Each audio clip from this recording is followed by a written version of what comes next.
economy situation to reopening the economy and doing everything we could to achieve a soft landing for the Canadian economy after the trauma of COVID, the COVID lockdowns, the COVID recession, the economic trauma. That meant that we were particularly focused in the economy on two things. One was supply chains. By now, I think it's sort of become part of the common discourse that supply chains were strained by COVID. It was maybe less apparent to regular Canadians in January of this year, but it was really apparent to us that the peculiar nature of the global economy during COVID had placed some very significant strains on supply chains. That was jeopardizing Canada's recovery from the COVID recession in areas like the lack of semiconductors, putting real stress on our car sector, to give just one example of very specific supply chain problems that we were focused on and thinking about. The second area we were really focused on, which again has moved more into what everyday people are talking about, but we were focused on it already in January, was we could see, partly because of those strained supply chains, that inflation was elevated and rising. And so it was apparent, I think, to us that we were going to be moving from the COVID recession situation, where the challenge was, prevent the greatest downturn since the Great Depression in Canada from really taking hold and scarring the Canadian economy. That had been the preoccupation during COVID. We knew that we were moving into an environment where the challenge was reopening and elevated inflation. And how do you deal with that? And that made us particularly concerned again about the supply chains, because they posed a challenge to elevated inflation. So I would say that was kind of my finance minister budget-related set of concerns. The second economic issue that I was very focused on in November, December, January, was the U.S. Build Back Better legislation, and in particular, their proposal on EV incentives. And, I realized to an Ottawa kind of maybe legal community type audience, that might seem a little bit esoteric. But the reality is, and it might seem a little bit esoteric and a little bit specific, the EV incentives as proposed by the US, and that legislation made its way through the House in the fall in the US, I believe in November. That legislation as proposed would have been completely devastating to the future of the Canadian car sector. What the incentives would have done, had they been passed into law as initially proposed, is create very strong incentives for buying electric vehicles that were made in the US, not North America, just the US. And EVs, that's a nascent industry, right? We're just shifting to the production of EVs. Imagine if you are a car company, and all the car companies that produce cars in Canada operate on both sides of the border. Imagine these powerful US incentives are put in place, but they only apply to EVs and batteries made in the US. Are you going to build anything in Canada? Are you going to put any of those production lines in Canada? And the answer is you wouldn't have. And these incentives, frankly, were quite intentionally designed to drive all of the building of the new fledgling EV industry into the US only, and to create a powerful economic disincentive to build any of that in Canada. That would have been a disaster for us, because EVs are the cars of the future. And to just give you a final kind of sense of how significant this was, at the end of 2021, Marrying, the trade minister, and I sent a letter which we made public to the US warning that Canada was prepared to retaliate at scale were this measure to be passed into law. In December, in finance, we were looking at and putting the final touches on a retaliation list, because whenever there is trade retaliation, the first step is you publish the list of things you might retaliate against. We did that during the 232 challenge, shall we say, the 232 tariff challenge. The initial retaliation list that we were looking at was going to include up to $100 billion of US imports into Canada. So that's to give you a sense of the scale that we judged this challenge to be at. Now, we didn't want to do that. We really didn't want a trade war. That would have been terrible for Canada. And so we were also negotiating. And we were talking, all of us, the Prime Minister with President Biden, Mary Ng with the USTR. I was speaking about it with Janet Yellen at the Treasury. And really, the key person emerged as a guy called Brian Deese, who is in the White House. He is the president's economic advisor. And what we were trying to persuade Brian Deese of is the idea that, look, we understand that you want incentives for electric vehicles. We believe in that too. We also believe in the green transition. We understand that you want US workers to benefit from these incentives. But our car sector is very, very closely interconnected.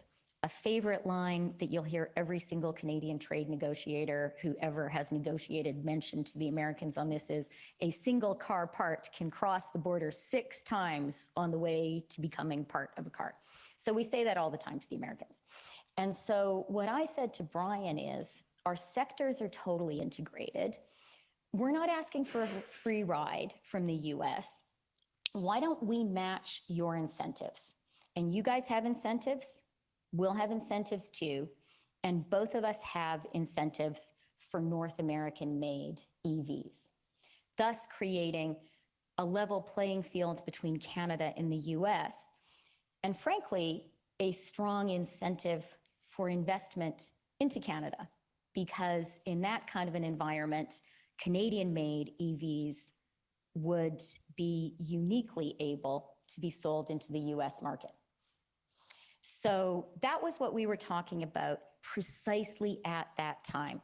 And in the month of December and January, we were drafting these ideas. My department was working on it, and I was sharing them with the Treasury and with Brian Deese.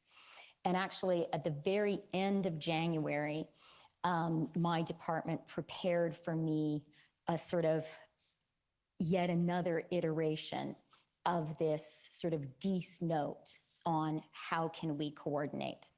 So that was sort of a second direction of economic concern. I would even say anxiety. We knew we had to make this work, coming at exactly that time. And then the final thing, which was more maybe a deputy prime minister area of focus, was Russia and Ukraine. The war hadn't started yet, but we and our allies started to get intelligence in December and in January that Russia could well be preparing to invade Ukraine. I was briefed directly at the beginning of January that the judgment was this could really happen. And again, it's happened now, so we might not fully remember how astonishing and horrifying that thought was before it actually happened. It's horrifying now too, of course. So, that was a very big deal. I learned about it at the beginning of January, and the threat just kept getting greater and greater and greater. I believe NATO troops were put on alert at the end of January. And then I think the US took this extraordinary step of declassifying its intelligence about Russia's plans in early February to kind of alert everyone. And I was also involved at the finance minister level, working with other finance ministers, talking to the Ukrainians about putting together sort of preemptive sanctions. If you think back to that time, the idea was we would be very explicit with Russia about the sanctions that would snap in the event of an invasion. So we were working on that. So that was kind of a third area I was very aware of. I thought then, and I think today, that Russia's invasion of Ukraine, which of course did ultimately happen, is the biggest challenge to Canada's national security since the Second World War. I think it's a very serious attack on Western democracies, on the rules-based international order. I took it seriously then, and I believed it was really important for Canada to be in a strong position to be able to respond. Okay, there's a lot to unpack there. So, there was a lot going on. Fair enough. In the interest of time, I'm just going to go over a couple of points and then move on. But so the last point you raised was what was going on in Ukraine. You saw a link to that and Canada's national security. So that link may not be obvious. It's something that's going on in the other end of the world. So what do you mean by that? That would be a risk to Canada's national security. Well, Vladimir Putin's invasion of Ukraine is the first time that one internationally recognized state has tried to conquer or seize the territory of another since the Iraqi invasion of Kuwait. It's a very grave violation of what I think is one of the greatest accomplishments of the post-World War II international order, which was, a basic understanding that internationally recognized countries don't invade each other and seize each other's territory. Now, that has not been perfectly honored, but if you compare the entire post-World War II period with all of human history prior to that, it's a huge change. And that has hugely enhanced the security of every country in the world. So that's number one. Number two way that Canada's security is threatened, but I think the Allied response has been strong and has strengthened Canada, is I absolutely believe that one of Vladimir Putin's war aims, his principal objective is to crush Ukraine, to take it over, to crush Ukrainians as a people, and to replace the democratically elected government, to make it a puppet satrapy. But he has another objective, which is to show that dictatorships work and democracies don't. There is a broader goal he has in mind, and that is, I believe, in his view, because he wants that demonstration effect. He wants to show Russians, you might not like that much how things work here, but we're better than those, weak, feeble, pathetic Western democracies. That's sort of the message he wants to communicate with what he perceives to be his own strength. And his success, were he to be successful, I absolutely believe would weaken Western democracies writ large, including our own. Okay. that's, I think, helpful context for if you'll agree with me, for what was in your mind essentially as the convoy arrived in late January. You've said that dovetailed basically with your negotiations on the electric vehicle incentives. And in the chronology, you can appreciate this is the second last day of the commission's testimony. So we've been through a lot of the chronology of what happened in those early days. And I want to focus with you this morning on your specific involvement. And I think you've expressed to us in the interview, and you may agree or you may not, but you started to become very actively engaged in this file, in this matter, around February 6th, around the second SSE meeting. Does that ring a bell? That's the second weekend, right? Is that the Saturday or the Sunday? That would be the Sunday. Okay. Yes, that's true. And that's kind of consistent with how I was describing my role. So I would sort of say up until that point, I was pretty much heads down. We have the budget. Budget is sort of 90% of the focus. And then there's electric vehicles over here. Hope we can get a good outcome. Otherwise, it's going to be really bad. And, I've spoken with a lot of conviction a moment ago about the significance of the Russian invasion of Ukraine. But I want to remind us all, at the end of January, beginning of February, it hadn't happened yet. So that was just out there as a threat that I had in mind. So up until February 6th, 90% budget, EVs on one side, worried about Russia, Ukraine, hoping that we can put forward strong sanction ideas that will prevent it. But it was really budget, budget, budget. But then the second weekend of the occupation happened. And I started hearing, particularly from business leaders, that this was starting to be an area of concern. And so I did attend that committee meeting. And then as that week went on, I became more and more and more involved. Okay. And just to clarify, you wouldn't normally attend an SSE meeting? Is that No, right? But not at all. A standing invitation as Deputy Prime Minister?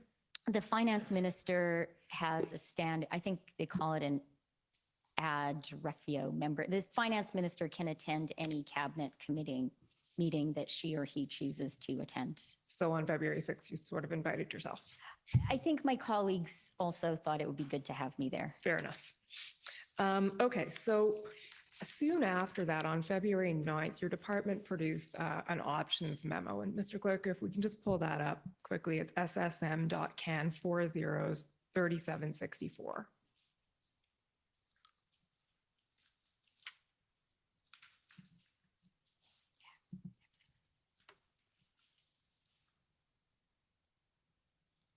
Okay, so Minister Freeland, we've talked a little bit about this already, but I'd like you to take us through the options and how this memo came about, and the two options that are outlined, which are essentially amendments to, sorry, scroll down a bit, please, Mr. Clerk. The first option that's outlined until you get to, there we go. So it would be potential amendments to the PCML TFA Act, and then if we scroll down beyond that, you'll see amendments to the Bank Act. So can you tell us how you perceived these options, how the memo came about, and what you did with this information afterwards? Sure. And I think, so this was on the 9th, which is the Wednesday. I believe that's right. So, and that really was the crucial week from my perspective. And I think the blockade of the Ambassador Bridge began on the Monday of that week. That's so from a finance economic perspective, that escalated things exponentially. That's what made it a hugely significant economic action. And, I had started to get really worried on the Sunday. I attended the cabinet committee meeting. Bridge is occupied on the Monday. I start talking very urgently with my team, with Michael Sabia and officials.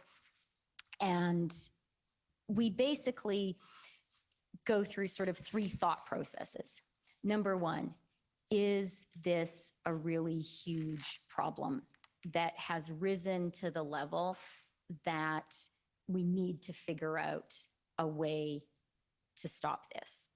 And by the beginning of that week, especially with the bridge blockade, we were coming to that conclusion. We have to figure out something to do. So then step two is, we're the Department of Finance. I think you've probably heard from other ministers. The instruction was, okay, everyone, take a look in your toolbox and figure out what tools are available to you to act on this. And so that's what we did. And we found, looking at what was in the finance toolbox, that there were basically two areas where there could be authority. One was FINTRAC, which is the center that sort of monitors financial transactions, money laundering, terrorist financial activity. And then the second was the Bank Act. And would there be authorities under the Bank Act that could be useful in resolving the situation? So that was the two areas we looked at. We looked at what the existing tools available as of that moment permitted us to do. And we came to the conclusion pretty quickly that everything that could be utilized was being utilized. So then we thought, well, is there a need to legislate?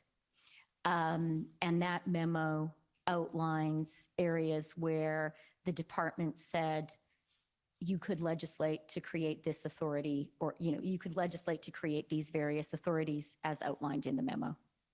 And did you consider those viable options then? We definitely looked at them.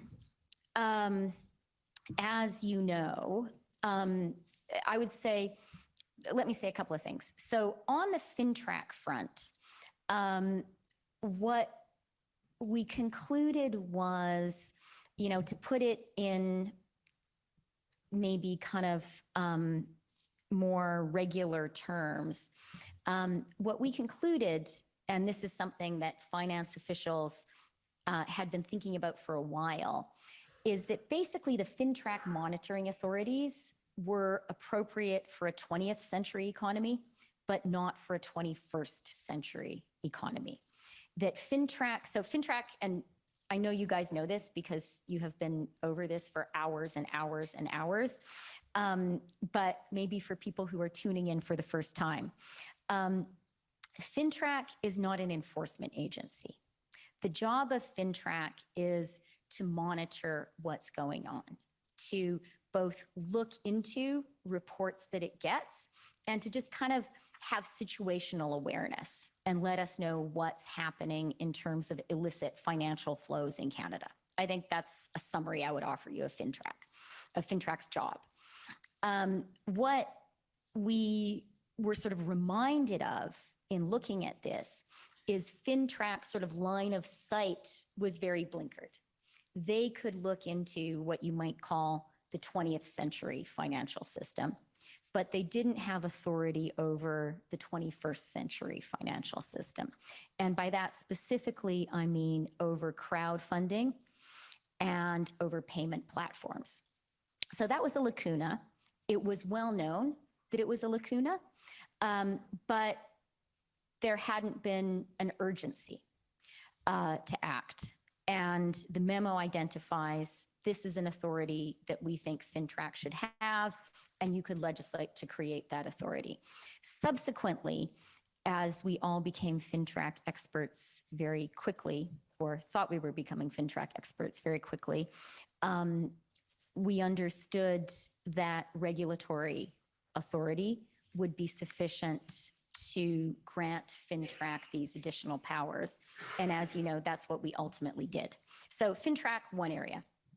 And then second area, which is outlined in this note, is could the Bank Act be used to allow the banks to effectively freeze accounts? That's basically what the memo discusses, and it discusses what would be the different authorities which would allow that.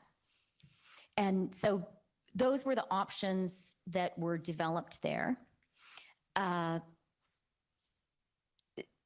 Maybe the final point worth mentioning with regard to that memo is in terms of a legislative path, what we understood was it takes a long time. And look, it's a good thing that it takes a long time for legislation to be passed in Canada. Even when we're working really together and urgently and quickly. And an example, just this fall of Parliament coming together, understanding an urgent necessity and passing legislation was the bill that granted us the authority to double the GST credit, which we proposed as soon as we returned from the summer recess. It gained all party support and it speeded through. And, we proposed it in the middle of September, and we got the first checks out to Canadians on November 5th. In parliamentary legislative time, that is a sprint. And that was good because we know that Canadians need inflation relief. But that's really, really fast from September 19th to November 5th. So, and that's just one real life example where there was urgent action by Parliament. And the Senate, and the House and the Senate. And so while we looked at what the legislative options could be, we quickly understood that they would take a long time. So skipping way ahead now, but so the conclusion in the end was you did not have time to legislate. Not that, I think the short answer is yes.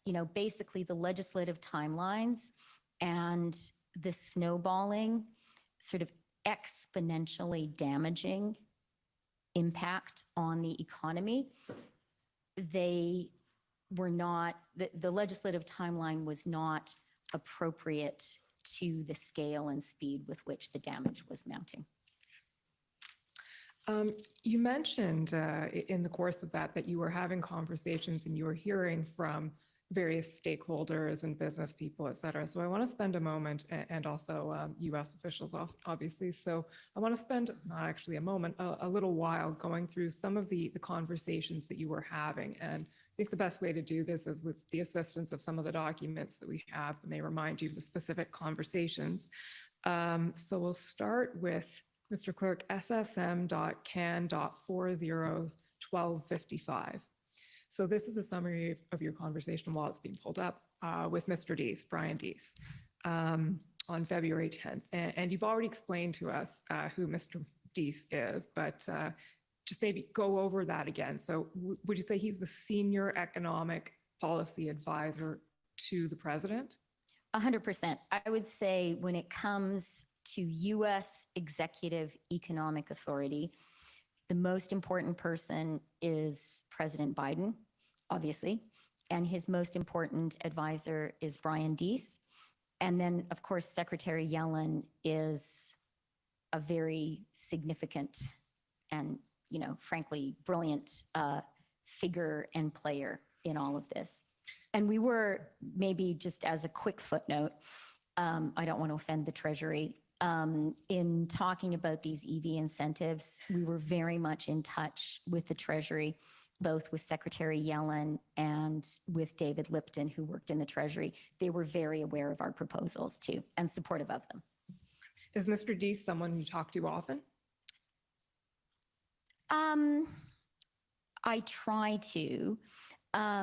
What was striking to me about the conversation I had with him on the 10th of February is he is a person who is very hard for Canadians to get a hold of. And actually in the fall, when we realized how significant the EV issue was, and when in my conversations with the Treasury, I really learned how important the White House and Brian Deese were, and also our ambassador, Kirsten Hillman, sort of identified to us, Brian Deese is the guy you have to talk to. And it was a real effort to develop a relationship and a dialogue with him. And an effort to get, always an effort to get him on the phone, to get him to answer an email. And I don't mean that in any way to slight him. He's an extremely busy person. In a way, the fact that it's hard for Canada to reach him is a good thing. It means we're a peace, order, and good government country, and they're not very worried about us. And so what was really striking to me was how quickly he got on the phone with me on that Thursday. It was instant. And while in some ways, you know, that was, as a practical matter, that was good, but it gave me a measure of how worried the White House was about this. Okay, so let's look at the summary of the conversation you had with him. Mr. Clerk, if you can just scroll down to, so we can see that entire part of the email. Yeah. Okay, so starting February 10th, so this is you, Mr. Freeland, writing, you say, he called me. They are very, very, very worried. If this is not sorted out in the next 12 hours, all of their northeastern car plants will shut down. He said that he supposed that this proved the point that we'd made previously to them about how closely integrated our economies are. He did not seem to see this as a positive. He asked what he could do to help us. I said, tow trucks, make your point about banning travel to the US for participants public, arrange a call between the PM and the president, and then you say he was aware of points 1 and 2, tow trucks and banning travel, and said he would push on both. He was supportive of the idea of a call and would try and make it happen. So can you flesh out that summary a little bit of what Mr. Deese was conveying to you? Yeah, I mean, you know, I think, can you move up a little bit? Just, you know, I think the point, the second sentence, he said that this proved the point about how integrated our economies are, and he didn't seem to see this as a positive. He brought that up. And you have to kind of bear in mind, I have been bugging the guy, and Canadians have been nagging Americans since the fall. And we've been saying, guys, you don't understand Canada. You don't understand how integrated our economies are. This approach you're taking to the EVs, it's completely counterproductive for you because we work so closely together. Those parts, they cross the border 6 times. We've been saying this over and over. And so he comes back at me and he says, yeah, okay, like you've made the point. We get it. And it was a surprise to him, actually, the extent to which their car industry was dependent on the trade with Canada. But that was a dangerous moment for Canada, I felt. Very, very dangerous. Because the US then and now, as part of their own soft landing from COVID, something that is happening there is a real move to protect the supply chains of the United States. The same supply chain challenges I was talking about earlier as affecting Canada affected the US. And I think we have all seen a very strong push this year by Americans to insulate their supply chains, particularly from China. I'm very worried about the semiconductors, but more broadly, COVID brought alive to them the vulnerability of their supply chains. And this was so worrying to me because I could see, really for the first time ever, the Americans having this amber light flashing in Canada. And this amber light that said to them, you know what? The Canadian supply chain could be a vulnerability too. And that's a problem for us because there are plenty of Americans, both Democrats and Republicans, who would love any excuse to impose more protectionist measures on us. So that line to me, it jumped out at me. It made me really, really worried. And I understood I really understood at that point that the danger wasn't just the danger of it wasn't just the immediate damage. It wasn't just the immediate harm. It wasn't, oh, this plant loses 4 days of operation. The danger was, were we in the process as a country of doing long-term and possibly irreparable harm to our trading relationship with the United States? And it's also important to understand that our trading relationship with the United States, it's not just about Canada-US trade. It's about Canada's attractiveness as a destination for all foreign investments. Japanese car companies invest in Canada because of our trading relationship with the United States. So that one conversation was a seminal one for me, and it was a moment when I realized, as a country, somehow, we had to find a way to bring this to an end.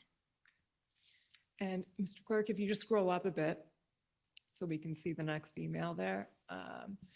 You say one final thing, he'd like to talk to me again tomorrow and every day until this is sorted out. Did that end up happening? It didn't, because we sorted it out. So, that was a conversation on the Thursday night. You'll see from that conversation that I asked Brian to help organize a call between the Prime Minister and the President. And again, that's a very hard thing to set up. The President of the United States, the most important elected leader in the world, very, very busy guy. He also, by the way, was involved in this potential Russian invasion of Ukraine, very involved. And yet I asked for the call that Thursday. I can't remember exactly when my call with Brian happened, Thursday, sort of early evening, I think, late afternoon, early evening. The President and the Prime Minister spoke on the Friday.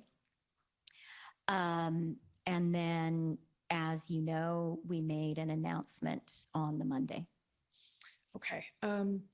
Just going to take you back for 1 second. Mr. Clerk, can you pull that one down and go to ssm.can 404175?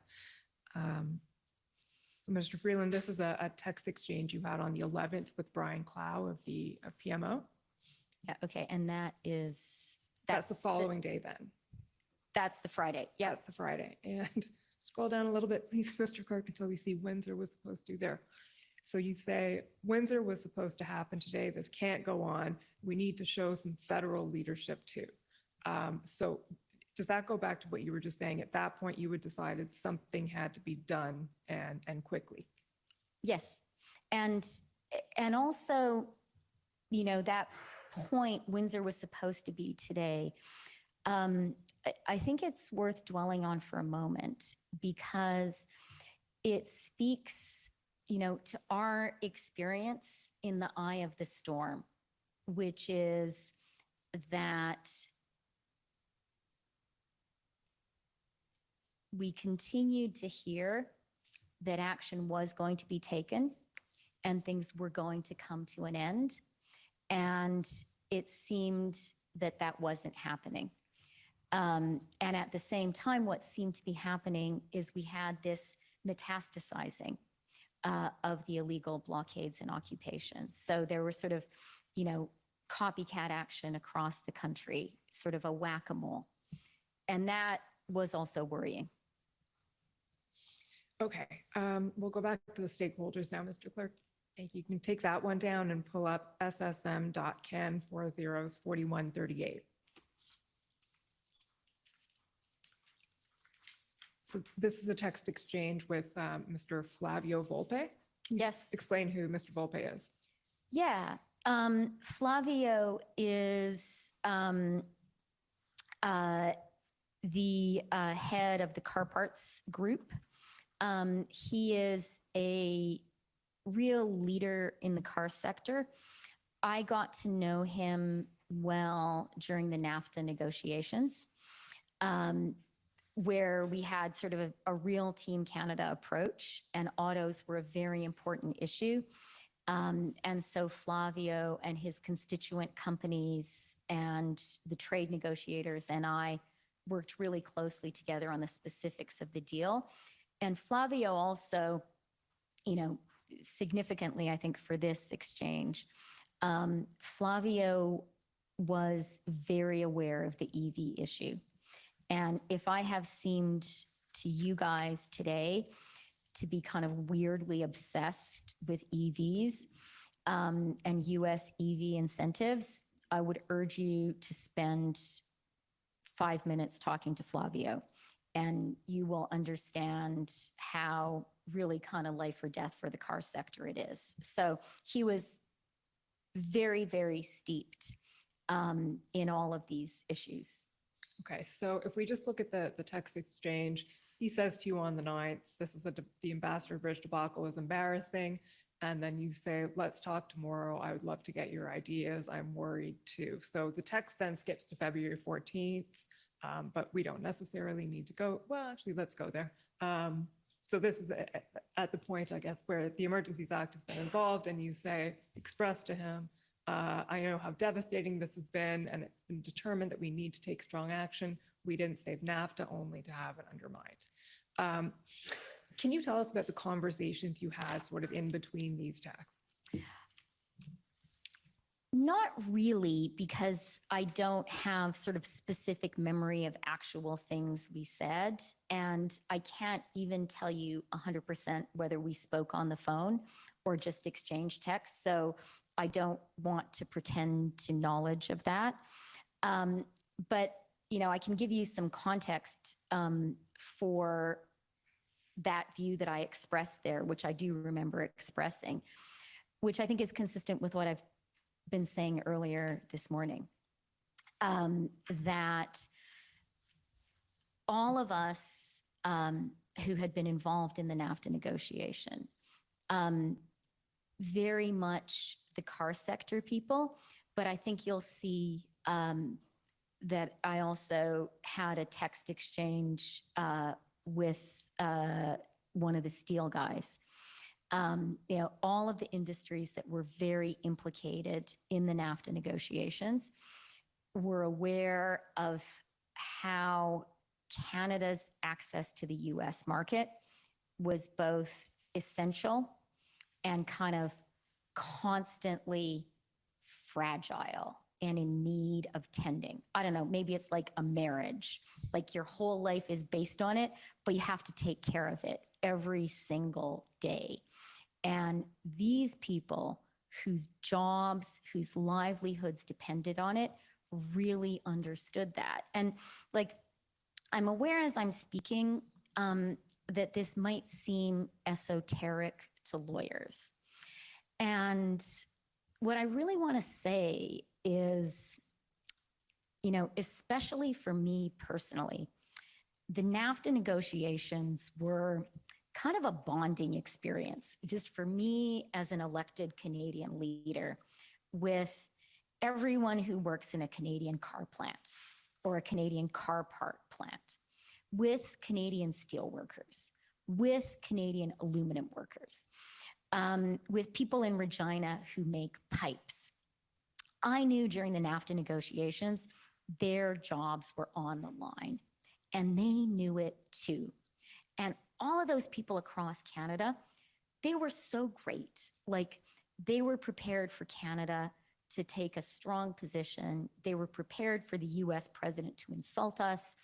They were prepared for us to take really strong retaliatory actions against the 232 tariffs, because they knew how important it was for them and their jobs and their lives. And what that text exchange with Flavio represents is me sharing with him something I know he felt too, which is this really important market access that we managed to secure just a couple of years ago. It's constantly under threat. Witness the EV incentives. And it's under threat right now. And we can't let Canada be devastated this way. Okay, you mentioned one of the steel guys. Would that be Alan Kestenbaum? It certainly would. Okay, well, let's pull up then ssm.can 404171. This is a text exchange you had with him on the 11th. And what he has to say is a little bit different, I think. So it's worth going through.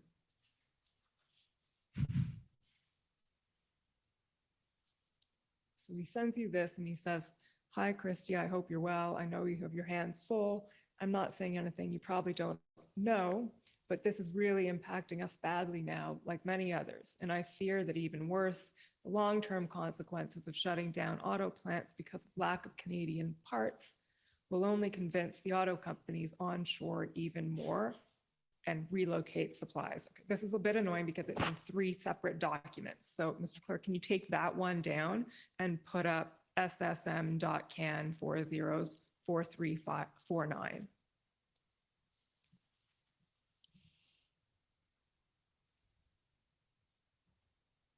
Record time. Okay, so that's a continuation of the text. Relocate supplies and our customers to the USA. I know it sucks politically to back down and reverse course, but it does really pay to carry on the policy, or does it really pay, I'm sorry, to carry on the policy in support of a mandate for a vaccine that doesn't prevent the spread of Omicron and which seems to be vanishing naturally anyway. Moreover, this could create a resurgence of the right wing, just like it did in America. Anyway, I know this is a massive headache for you, but it could be solved by retreating and letting it fade away from everyone's memory. Just sharing my views, hoping the spreading disruption gets resolved quickly. Okay, and then the next one, Mr. Clerk, is your response, which is ssm.can 404170.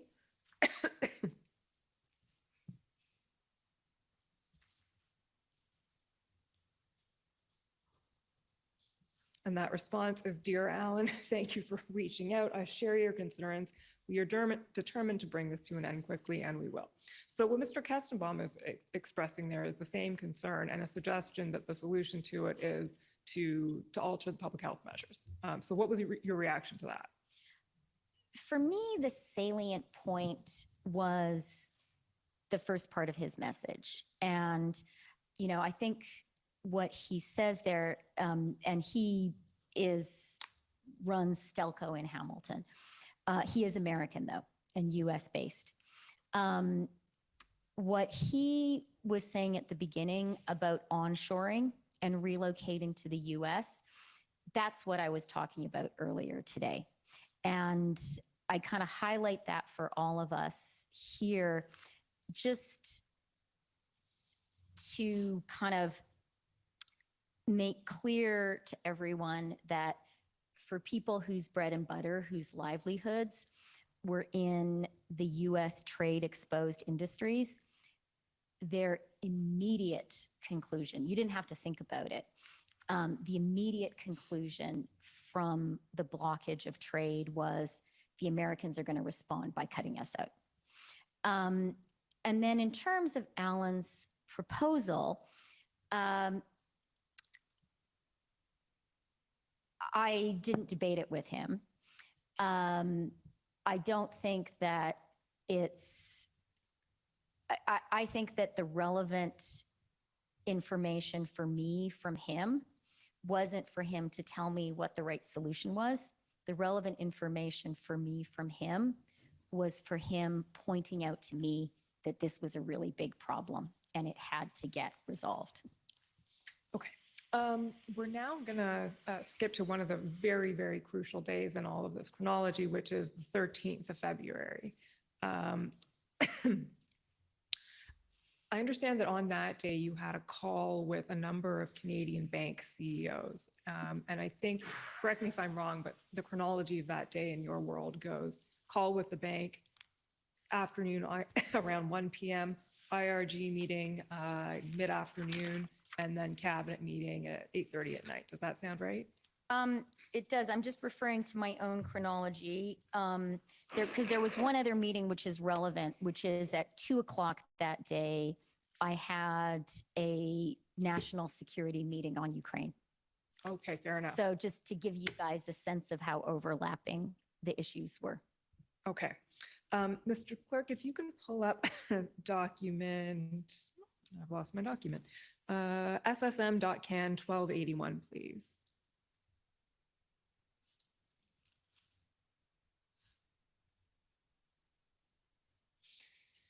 Okay, so we're on the 13th now, and this is an email from Meredith Tyler?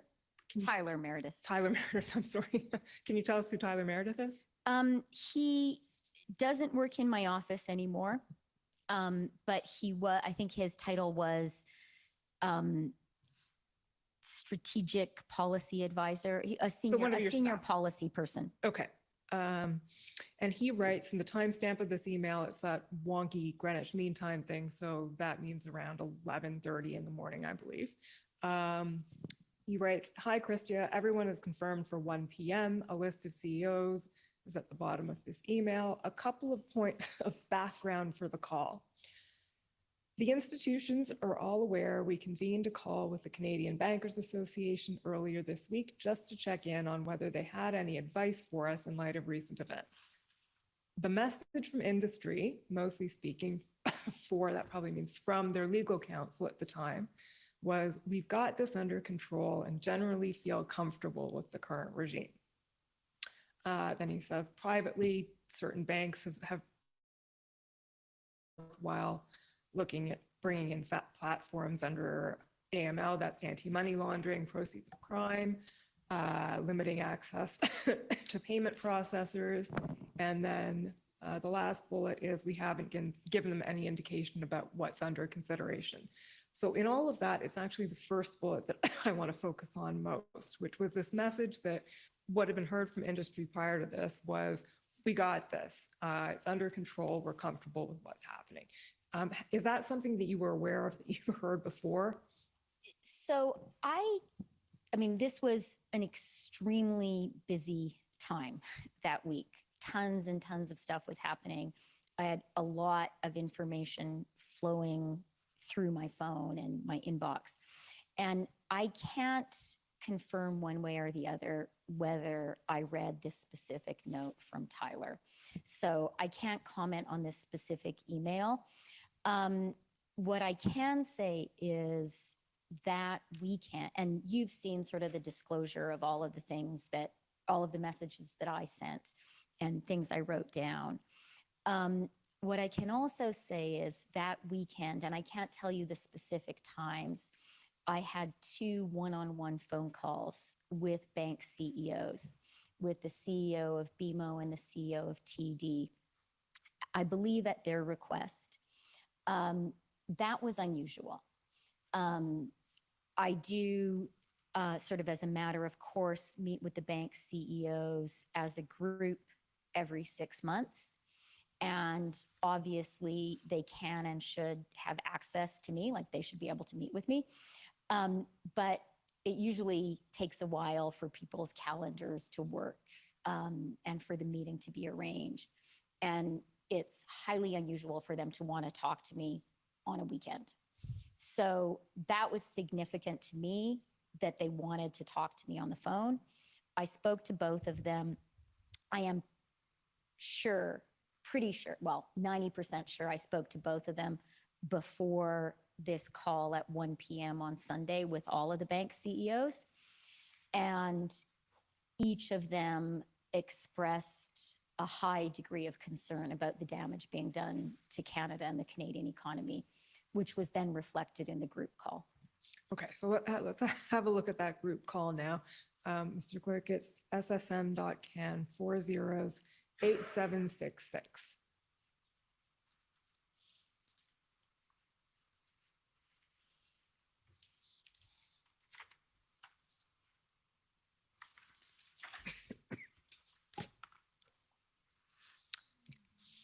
So this is about a 3-page document, Mr. Freeland. I'm just going to take you to certain excerpts of it that I'd like you to elaborate on.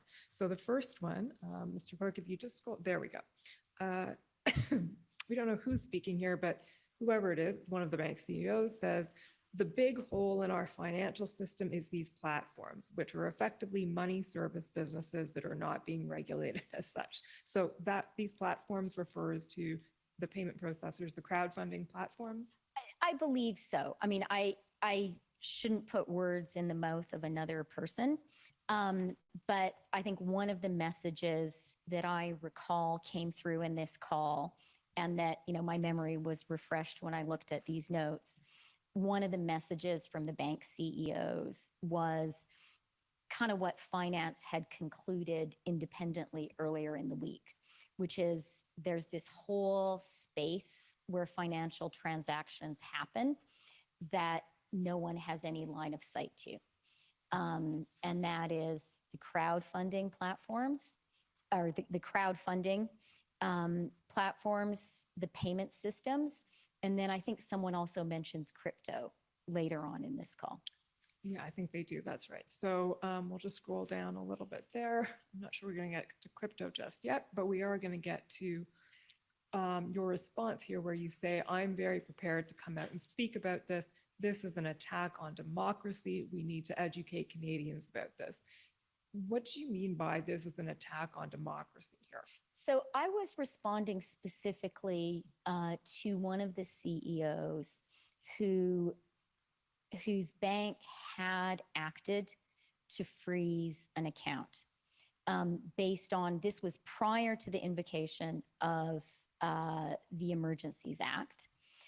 It was based, as that note shows, on what the bank's anti-money laundering systems detected. And based on that, the bank rightly acted. What was a concern for me, and this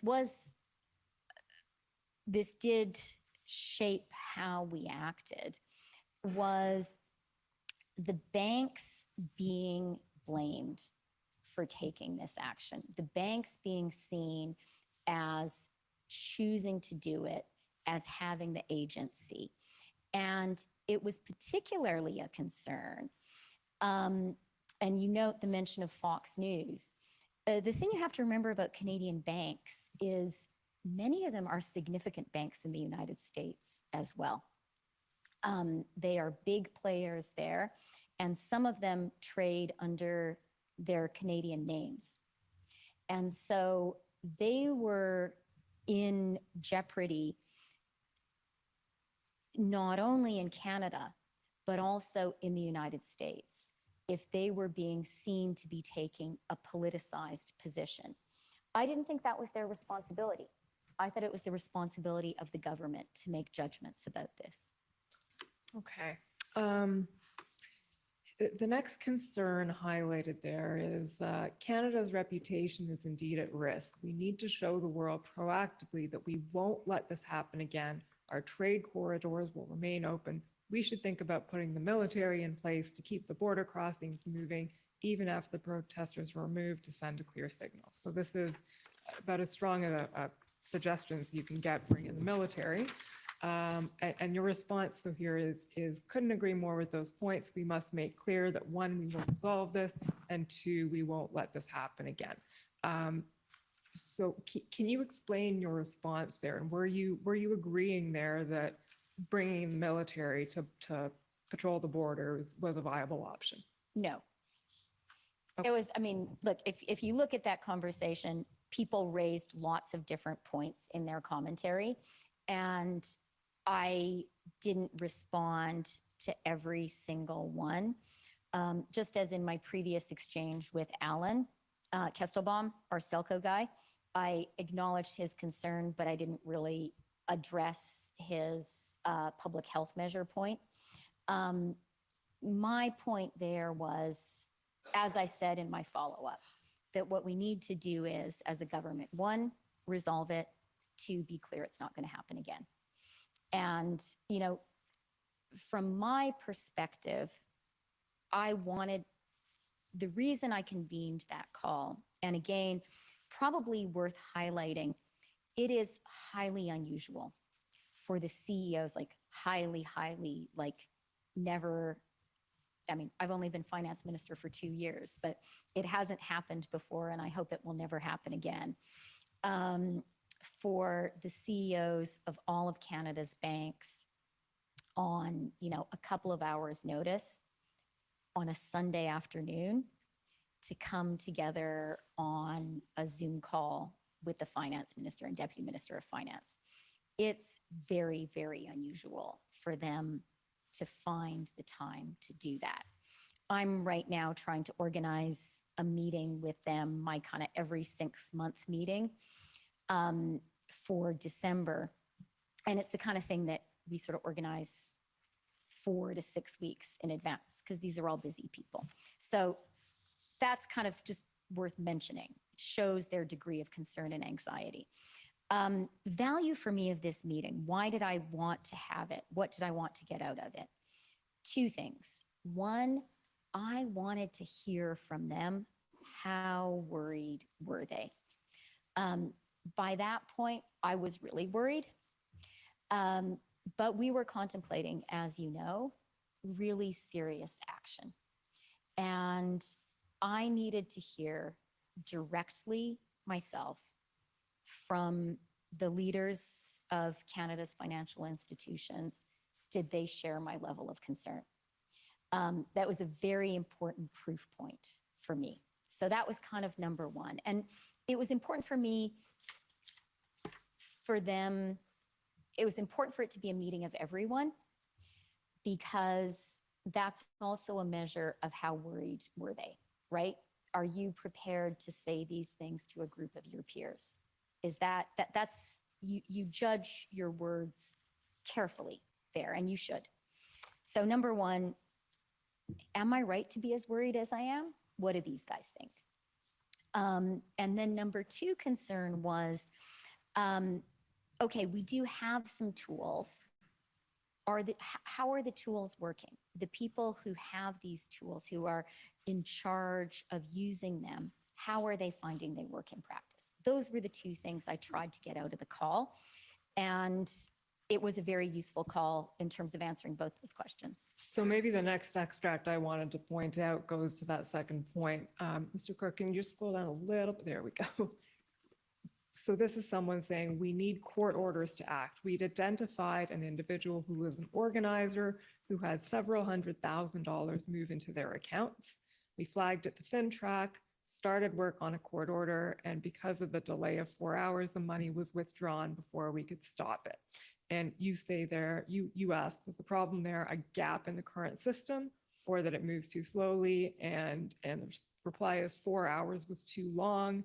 And then I think underneath that there's, and let's be clear, that's the reference you were talking about, and let's be clear, they will all eventually move to crypto. Okay. A little lower down, Mr. Clerk, bottom of that page, you mentioned reputational risk. That's something you've talked about several times. Here's one of those, I think, quotable quotes. Agree with my colleagues, the reputation of Canada is at risk. Just spent a lot of time in the US last week, and we were being called a quote unquote joke by people. I had one investor say, I won't invest another red cent in your banana republic in Canada. That adds to an already tough investment perspective on Canada. Did that have any impact on that, the banana republic idea? I mean, it's hyperbolic. Well, I mean, I believe, and subsequent conversations underscore, if I were an editor, I would ask if I were still an editor, I would ask my reporter, is that a direct quote or are you paraphrasing? And I think subsequent conversations we had show that was a direct quote. And a direct quote that a Canadian bank CEO was relaying to me that he had heard on an investment trip to the US from someone who he wanted to invest in Canada. He was trying to persuade someone to invest in Canada. And that was a heart-stopping quote for me. That was really a moment when, having already been concerned, when I really understood that what was happening was profoundly jeopardizing the Canadian economy and putting investment in Canada at risk. And, I don't expect you guys to have read our April budget, but one of the things we identify in the April budget is underinvestment as being a core problem for the Canadian economy, an Achilles heel. We don't have a high enough rate of business investment. We've done really well. I don't want to talk Canada down. Canada's fantastic. Our economy is very strong. We have a great jobs recovery from the COVID recession. But one indicator where we're underperforming is business investment. And again, that can sound like a dry thing to focus on, but a lack of business investment ultimately translates into Canadians not having jobs and Canadians not having jobs that pay well enough to maintain a good standard of living. That's what a lack of business investment means. And that quote relayed to me really made me realize I had a duty of stewardship. I have a duty. I had at that moment a very profound duty to Canadians to stand up for them. And I'm surprised that I'm getting emotional, but I really felt it. And I felt like, the Canadian economy, it could seem like this amorphous thing. Investment, it can seem amorphous. EV incentives, amorphous. But when I heard that, I realized I'm the finance minister. I'm the deputy prime minister. I have to protect Canadians. I have to protect their well-being. It's being really, really damaged. So yeah, that was a meaningful conversation for me, and that was a very memorable quote, and for sure a spur to action. So maybe in the end, not so hyperbolic in your view. Well, look, I can't comment on what that investor was thinking. It's secondhand, right? That was what a bank CEO reported to me an investor said to him. But it is my job to ultimately, what's the job of the finance minister? To make sure Canadians have a good life, right? And part of how Canadians have a good life is capital is invested into the Canadian economy so they have well-paying jobs. And what that quote said is something is happening in Canada that very profoundly hurts Canadian jobs. And if you go down a little bit, you'll see, and I didn't remember this until I reread this note, I tried to kind of rally the troops there in the call. I tried to say, I can show you the line. Just scroll down. Yeah, please. Okay, you can just direct that. So this is it. If the investor you speak of is American, I sort of said that what I was trying to do was rally the bank CEOs and kind of say to them, you guys are playing for Team Canada. Don't take that from your investors. Don't let guys, I don't know if it was New York or wherever, but don't let those guys say to you that Canada is a banana republic. We're a great country. That's what I was trying to say there. And I was trying to say, sure, we have our problems, but, as I say there, our report card looks not too shabby.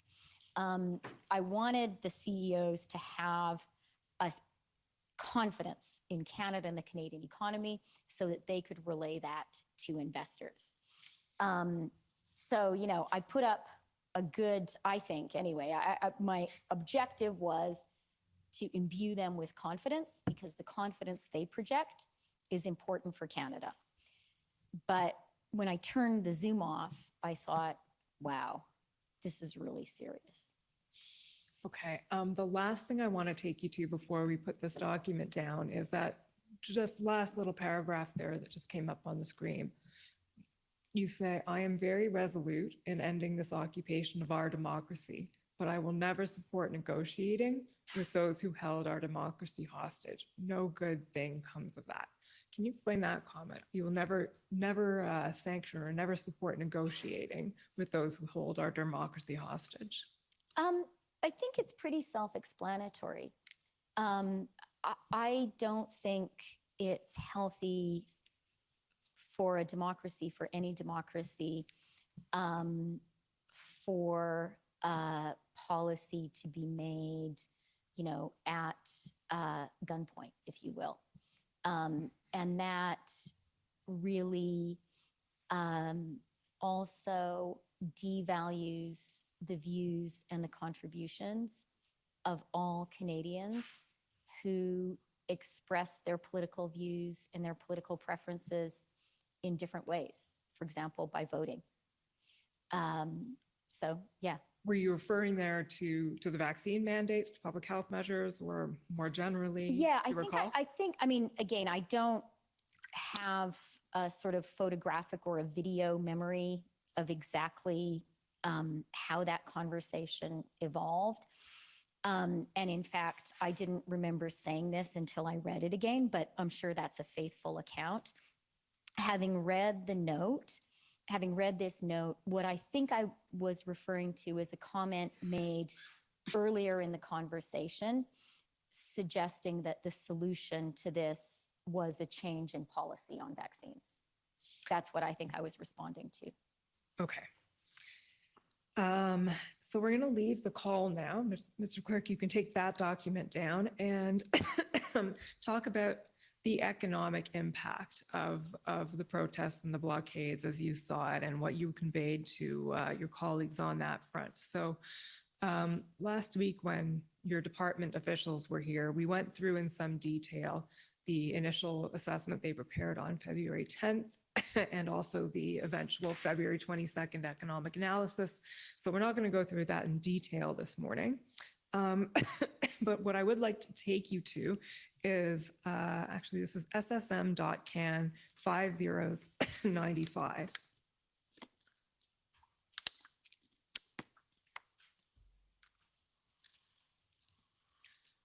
These are the minutes of the February 13th IRG. So we're still on the same day here, February 13th, and that was, I believe it was around, what's the time of the IRG again? The early evening around 4 o'clock? Okay. It says right there 4 o'clock, yeah. Thank you. I was looking at my paper, not at the screen. 4 o'clock. So in between, you had the bank call, then you had the Ukraine call that we learned about, and then 4 o'clock is the IRG. And if you scroll down to page 6, please, Mr. Clerk. Rotate there. So you're reporting to the IRG on the economic impact, and you say the minister highlighted ongoing economic losses of 0.1% to 0.2% of the GDP for every week the blockades continue. Now we know at this point that didn't come from an internal Department of Finance analysis. I believe you were referring to something that had been reported in a Bloomberg article. Is that right? A Bloomberg economic analysis. A Bloomberg economic analysis. And it was also fresh in my mind because in that bank CEO conversation, that number was also referred to by one of the CEOs. So I was aware of that Bloomberg economic analysis, and I was also aware that on the street, that was the number that Canadian business leaders and international investors were seeing and citing. So on the street, you mean on Bay Street? On Bay Street and probably on Wall Street too. Okay. Did you explain to your colleagues at the IRG the source of this number? I cannot recall whether I did or not, but so I can't remember. But, it was a very busy time. A lot of people were speaking. My objective was, in a succinct way, to convey to my colleagues who aren't responsible for the economy that this was a really serious economic impact. So I think that it was possible, say you're a cabinet minister, you don't have principally economic responsibilities. You might be seeing this mostly as about, damage to Ottawa shopkeepers.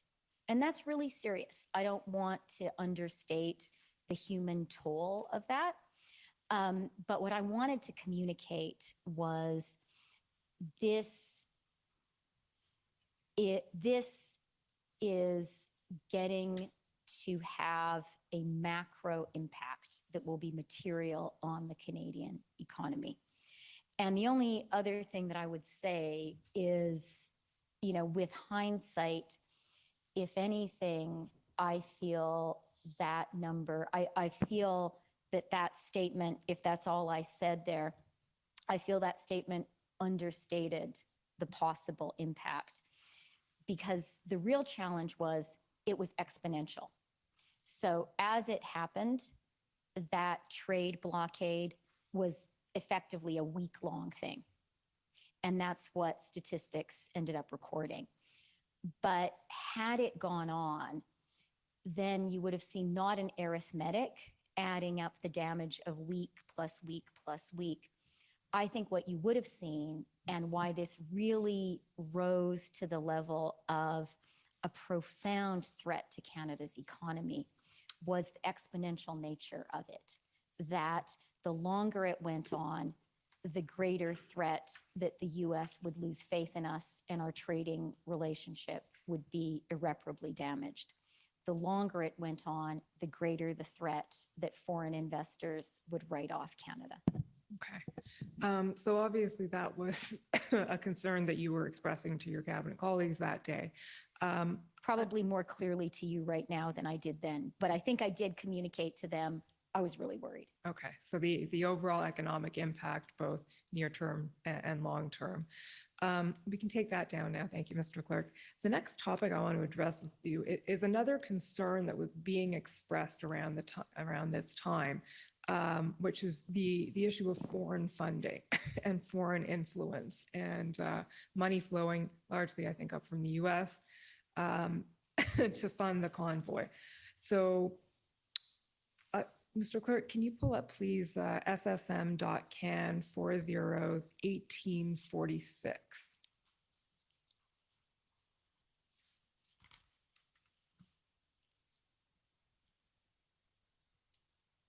So this is an after the fact, so not quite after the fact, but certainly after the invocation of the Emergencies Act discussion that you're having with your departmental officials. And if we scroll down a little bit, please, Mr. Clerk, keep going. I'll let you know when to stop. Keep going up. There we go. So this is a question that you've posed to your officials. And the question is, and do we have any info on foreign donations? And the response that comes back is, we do not have any information on foreign donations that entered our Canadian financial systems. It is possible that FINTRAC, CSIS, or the RCMP possess information on foreign donations, but that information is not shared with the Department of Finance. So is it fair to say that at the points at which foreign influence, foreign donations were being talked about, the government wasn't actually in possession of information to corroborate that? No, I wouldn't say that. What I would say is a couple of things. One of the things that this occupation and the blockades really brought to our attention was how little official insight we had to crowdfunding and payment platforms, how little we knew for sure about what was going on there. And we've talked about that, and we have since acted on a permanent basis to correct that.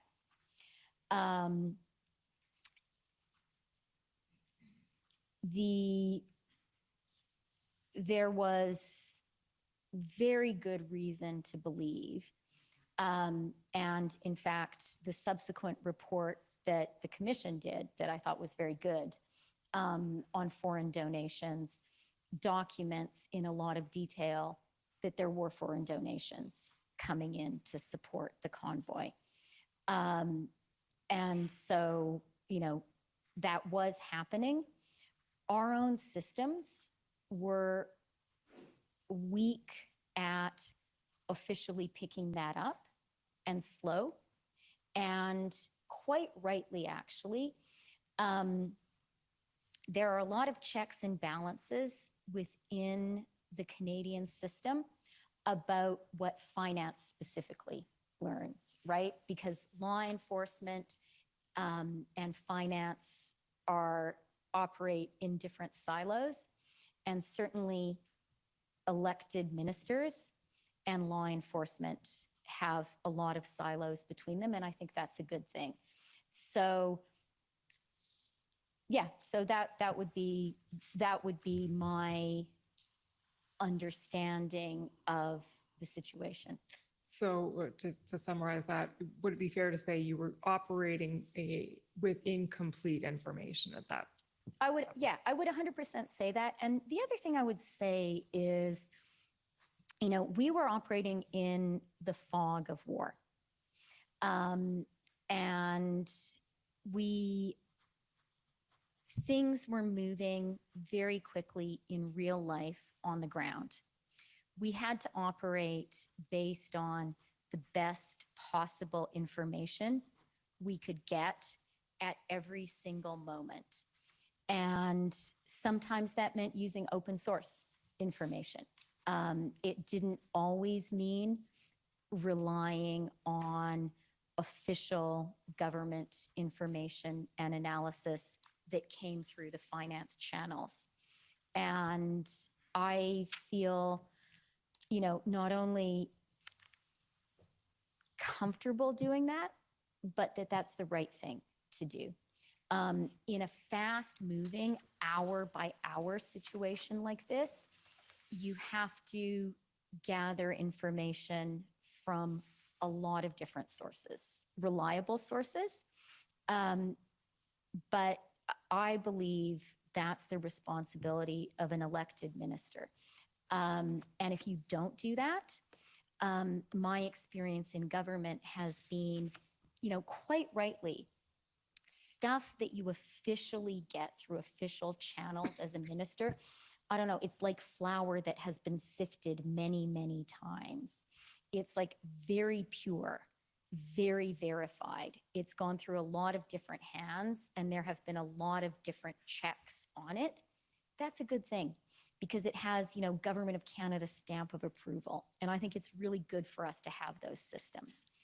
But at the same time, I think to do your job as a minister, you have to be aware of and actively seek out other sources of information, including open source sources of information.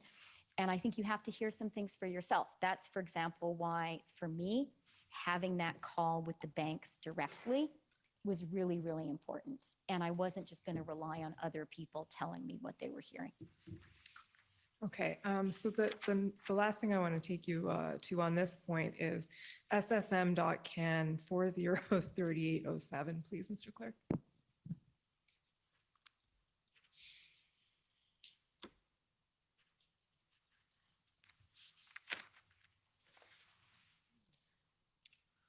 So this is a draft, Minister Freeland, of the Section 58 explanation that was reported to Parliament. I'm sure you're familiar with that, as we all are in this room right now.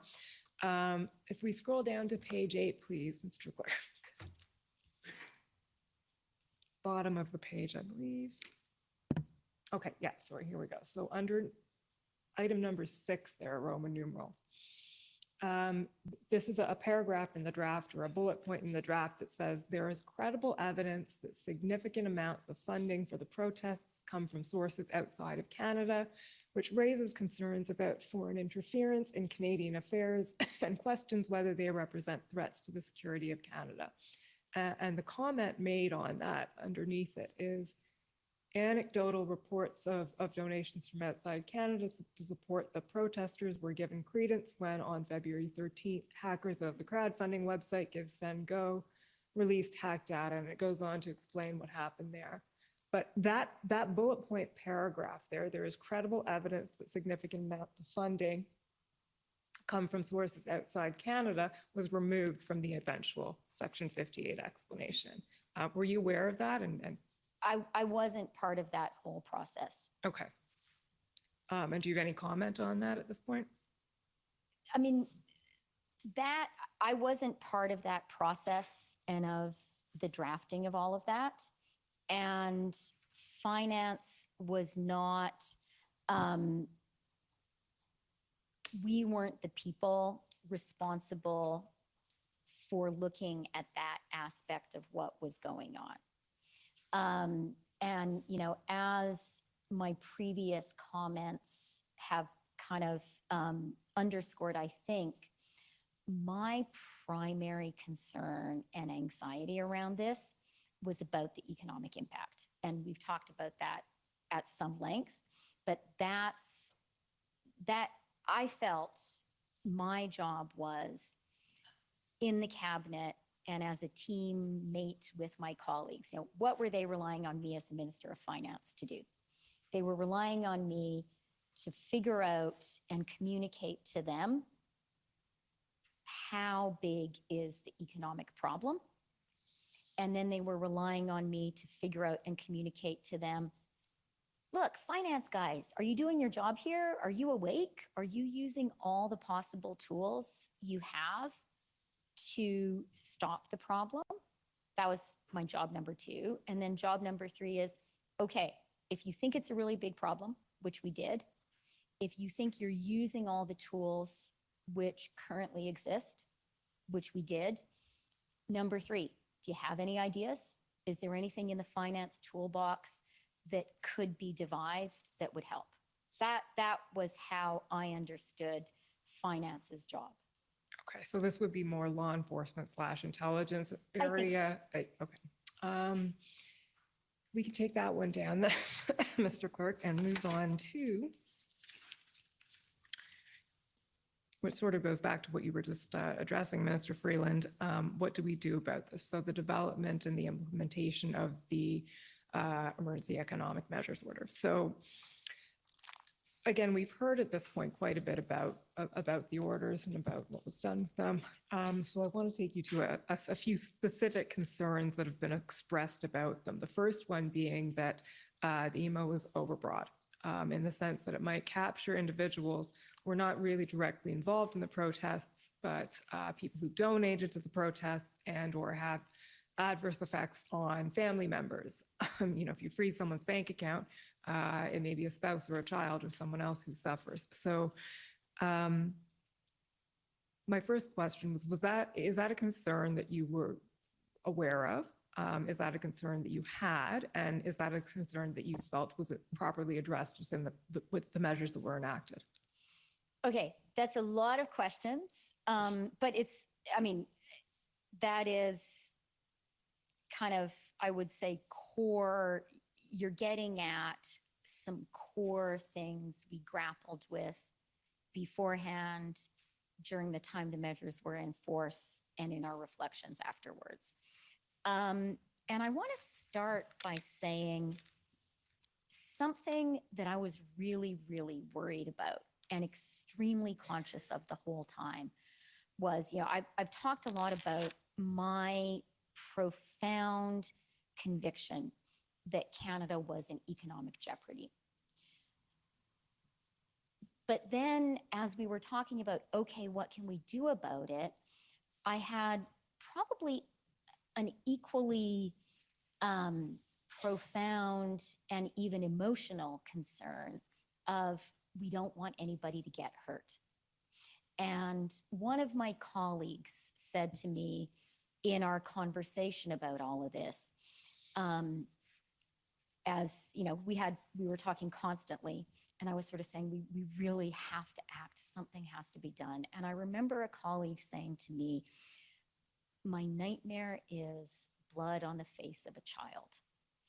And I remember that very clearly because I was worried about that. And I really was conscious that, yes, we had to end this, but it was so important for it to be ended peacefully without anybody being hurt. So that was a hugely important objective for me. I didn't want to be a person responsible for making Canada a place where people, and you have heard by now, there were reports of children, would actually get hurt in our efforts to protect the country. That was wrong. And I felt so strongly we had to look for ways to resolve this. Yes, that was urgent, but not physically hurting anyone. And look, especially not a child, but anyone, was a really key objective for me. So that was one key thing.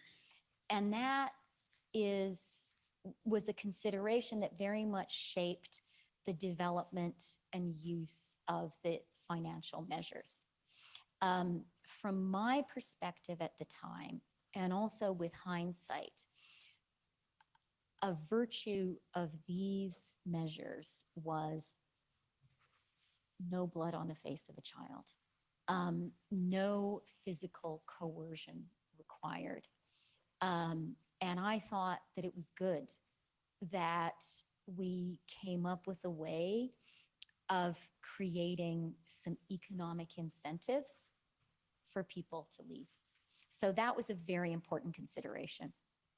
And a second really important consideration in this question, right? I think you're asking exactly the right question. It's the balance, right? I've talked a lot now about why it was such a big problem, why I think we needed to act. Are your actions kind of appropriate and proportionate? And I would say the other thing in my mind there was we needed to always have in our minds, yes, a concern about the number of people who would be restricted by these measures, but that always needed to be balanced against an awareness of the number of people who would be protected by this action. So those were the things that I chiefly had in mind. And, I think at the end of the day, it was something like 280 accounts frozen. One of the reports I remember when we were at like 240 or 241 accounts frozen, my numbers won't be exact, but I know you guys have all the numbers too. It was something like 57 people when we were at around 240. So I don't have the exact figure of how many actual people when we were at 280, but I think we have an idea of the ballpark. And so in my mind, I say, okay, that I regret that happened to those people. I really do.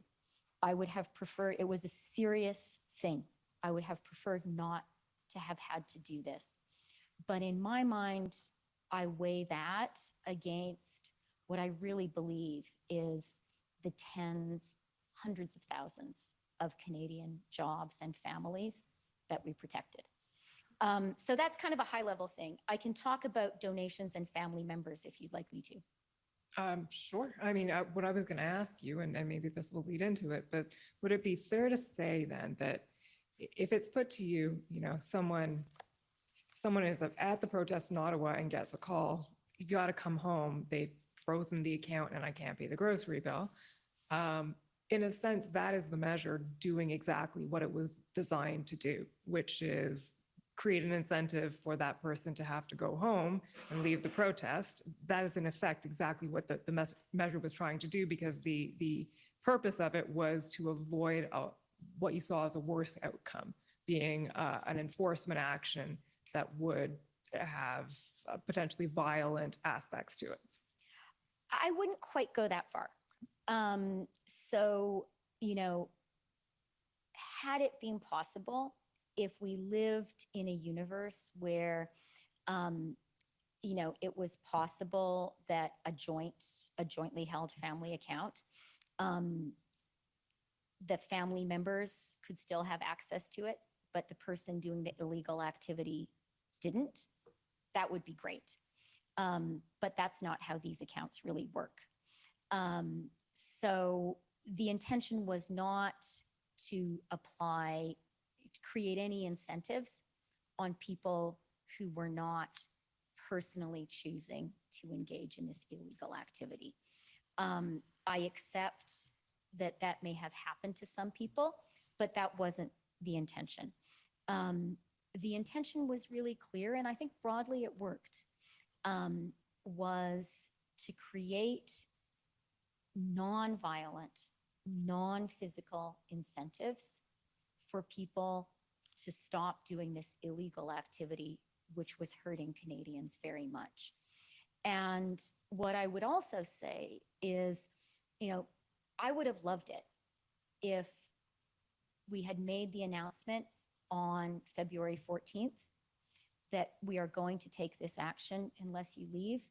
Ideal outcome would have been if everyone had left that night and if none of the measures had actually had to be used. There was no desire, there was no desire to be in any way punitive. There was a desire to create non-violent incentives for people to do the right thing. Okay. I do want to talk about the donations issue. Sorry, Mr. Commissioner, but I saw you looking at me. Is that break time or? It's any time you like. It's can be now or in 10 minutes. What's a good moment? Maybe now, might as well. Okay, so we'll take the morning break for 15 minutes. The commission is in recess for 15 minutes. La commission est levée pour 15 minutes.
Order à l'ordre.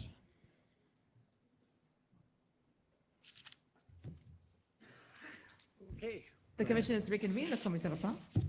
Thank you, Mr. Commissioner. I think I have about 15 minutes left in the examination, so we may actually clock in on time.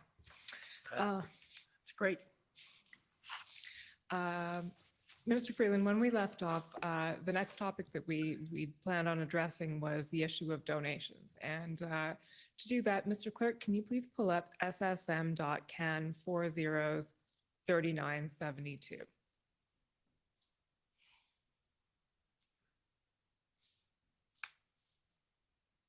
And to be clear, the issue that we're getting at here is whether donations are captured, small donors are captured by the measures that were enacted. And what we've heard in the evidence was that the position taken essentially by the RCMP was this is not who they were targeting. They were targeting influencers. They weren't targeting small donors. So this is a text exchange between, I believe, two of your staffers. Can you tell us who Alex Lawrence is there? Yes, he's my director of communications. Okay. So the comment made here, you can just scroll down a bit, Mr. Clerk, is Freeland highly skeptical of this, thinks that the banks will have frozen some smaller accounts and we just won't know. Is that an accurate depiction of your thinking around this at the time? Were you concerned that small donors when I say small donors, I'm talking about the amount of the donation, were being captured by these measures? What I remember being concerned about, and again, this isn't something that I wrote, it's something that Alex wrote, so I can't speak to his specific conveying of what I said to him and what I was concerned about. But once we put the measures in place, I knew this was an extraordinary action. The kind of thing that I hope only happens, once in a generation. And I knew that Canadians were very focused on what was happening and concerned about it. And it was very important for me, having taken this extraordinary step, to be as careful as possible in communicating what was happening, not to over egg the pudding, not to stretch the truth. And I didn't want to make a flat statement that no small donors have had their accounts frozen, although I very much hoped that was the case. I didn't want to make that categorical statement unless I knew for sure that was the case, because I really did understand that we were, in terra incognita, and it was really important for us to do everything we could to maintain public confidence of Canadians in their government, including the confidence of the Canadians who disagreed with us. Maybe most of all, the confidence of those Canadians. And so my skepticism was sort of about saying to my team, if I'm going to be in question period, if I'm going to be in a press conference, I only want to assert things that are absolutely true. And the position I didn't want to be in was to take this example of donations. I'm really glad that no small donors had their accounts frozen. That was a good outcome and the one that I hoped would be the case. But I also knew that things were happening in real time. And what I didn't want to have happen was for me to go out to say categorically and reassuringly, don't worry, if you made a small donation, your account isn't going to be frozen, and then have someone show up and say, well, actually it was.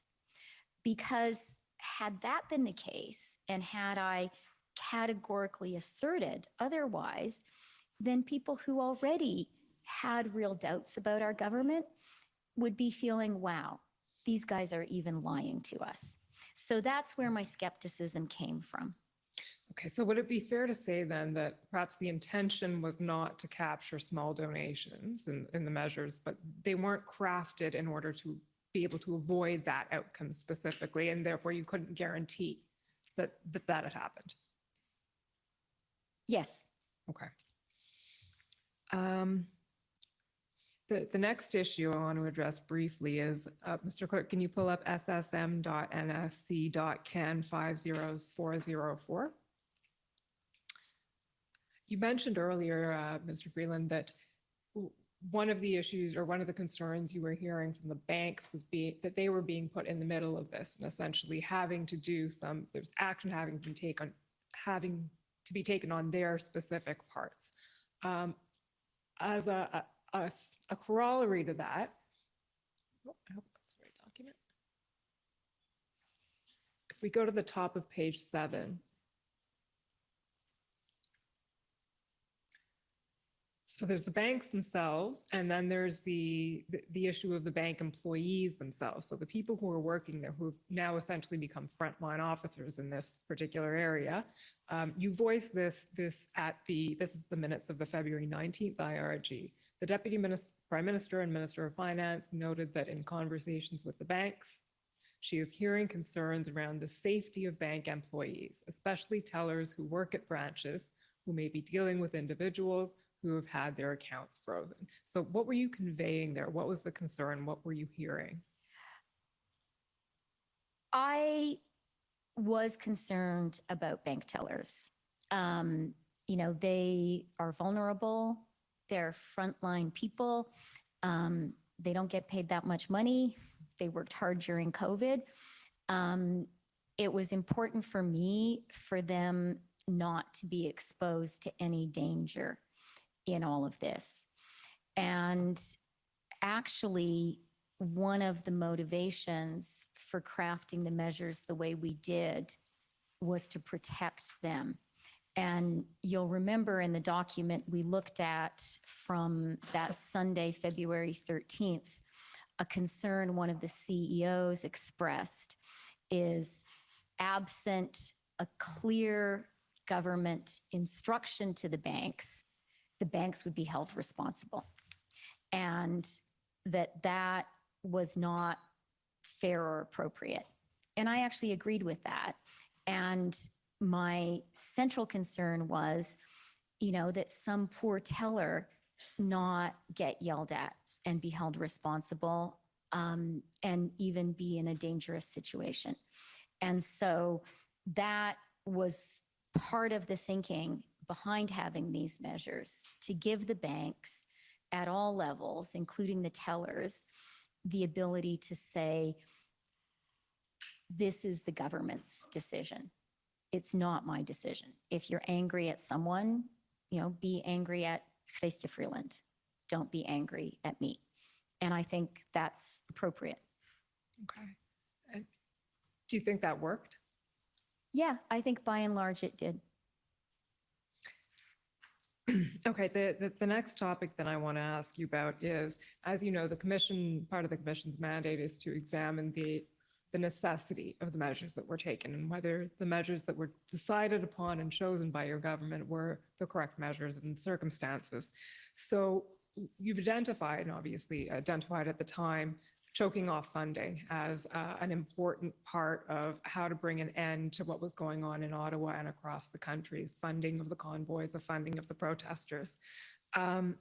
We know that there were a number of actions being taken on that front by various actors. So in and around the time when the Emergencies Act was being considered by Cabinet, by the IRG, but by Cabinet, by the Prime Minister, a number of things had already taken place. So just to list some of them, GoFundMe obviously had shut down the convoys campaign on February 4th.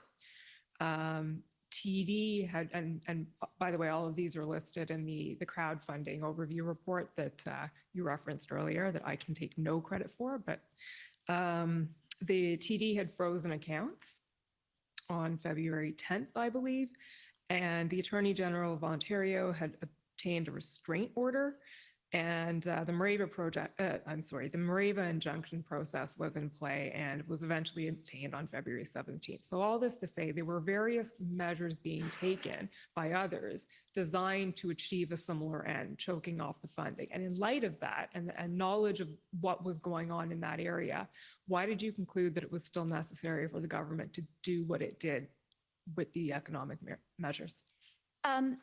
It's a good question and something that we thought about a lot and we were constantly assessing. And so one of the things I think worth bearing in mind is, sitting here today, we kind of are judging a period of time that's frozen. Whereas as we were making the decisions in real time as things were evolving. It's a real difference in perspective. And I've been struck by it myself as I have reviewed documents to get ready for today. In that real-time process, I can't emphasize too much the extent to which our preference, everyone's preference, would have been for the actions to stop the blockades and occupation without the Emergencies Act needing to be invoked. That was overwhelmingly what we would have preferred to do. It is a measure of last resort. We understood it to be a measure of last resort, and we would have preferred not to have needed to resort to it. So on the financial side of things, we were constantly looking and seeing, okay, are the tools that are currently in place good enough, effective enough? And that was one reason, from my perspective, that I convened that call of the bank CEOs on February 13th. And what you'll see in that call that we've gone over already is they were very clear that the measures were not enough. And there was one CEO there who talked about how very specifically they had identified an account, they went to get the court order, but by the time they did, just 4 hours had passed and the money had moved. And that, it is certainly consistent with my understanding of the financial system as moving faster than the legal system can move. The other concern, which was also raised on that call, which I was very alive to, was the inappropriateness of putting the onus on the banks, including the tellers that we've spoken about acting, that this had become a very politicized space, and they felt, and one of the CEOs said in that conversation on Sunday, we are being seen in taking this measure as having taken a political position. And I thought it was really legitimate for them to say, it's not our job to make a political judgment here. You are the elected government. It's your job. And it's your job to bear that responsibility. So essentially, if this is going to happen, the government should own it, not the banks? Yeah. Also on the topic of necessity then, there were a variety of measures enacted, some of which were barely even used. So the insurance provisions, for instance, not used at all, I believe. The FinTrack, and ended up seeing very few reports made. How would you say, in retrospect, those measures were necessary, given that they weren't even used? In retrospect, I am glad that we put both of those measures in there. And I can explain each one if you'd like me to. Please. So on FinTrack, as we said we would do on February 14th, this was the case of this crisis causing us, to review our toolbox and kind of saying, okay, we're missing a screwdriver. And it turned out we couldn't, build the screwdriver in time to use it in this situation. But we were missing a screwdriver. We identified that. And we said on February 14th, this is a gap we've identified. We're going to fill the gap. And we did, in fact, go ahead and do that.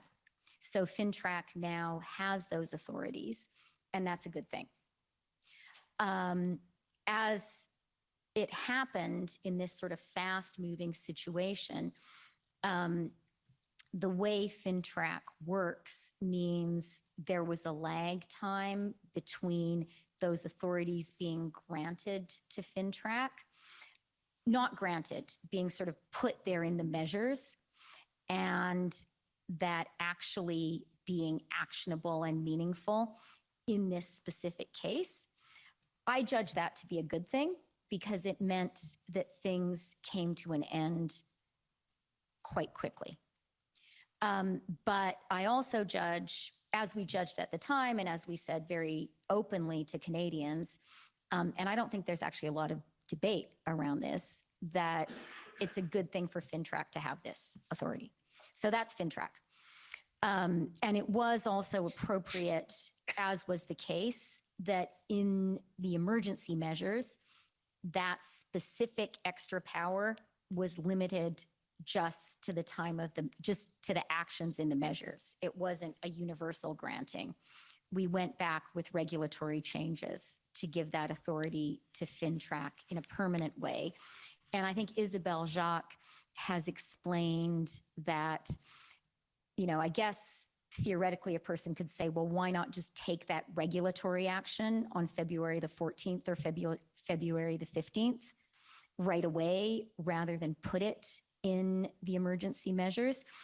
And regulation just takes longer to fully develop and to do properly. But that was always the intention, and we did it, and I think that's good. On the insurance, from my perspective, it actually is good that we put it in place, and it's good that we didn't have to use it. You will have seen in some of the previous documents you've discussed with me, and in some of previous testimony, that a huge preoccupation was tow trucks. I think Canadians will not forget Premier Kenney's comments about tow trucks, for example. And it's something that I raised with Brian Deese. It was like this serious thing, for lack of a tow truck, the economy was wrecked, right? For lack of a nail, the kingdom was lost. It was that kind of a situation. It all came down to lack of tow trucks. The insurance measure, I saw and I see as like a virtual tow truck. It was specifically designed to create an incentive for the trucks to move. And I think it did. And there was news reporting at the time that suggests that some people moved their trucks because they saw the insurance measure was there. We were very public about it being there, and that created an incentive to leave. And that's what we wanted to have happen.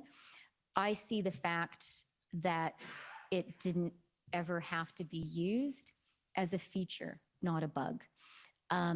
Again, from my perspective, the less action we had to actually take, the less we had to actually use these measures, the better.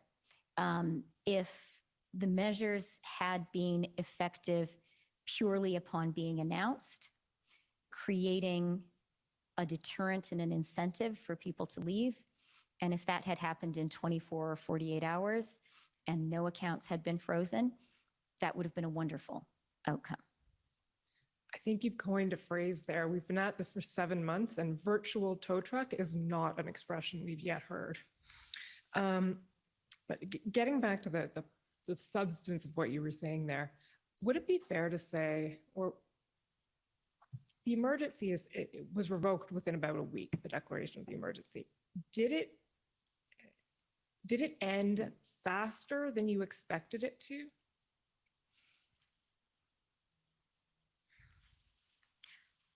I don't think I can answer that question because I don't think I had any precise expectation. In a situation like that, I think you have to just hope for the best and plan for the worst. And I think that's what we tried to do. Almost done. There's a few texts I want to take you to now that consist of some discussions you had with various people after the act was invoked. So the first one I want to pull up is ssm.can 40s4352, please.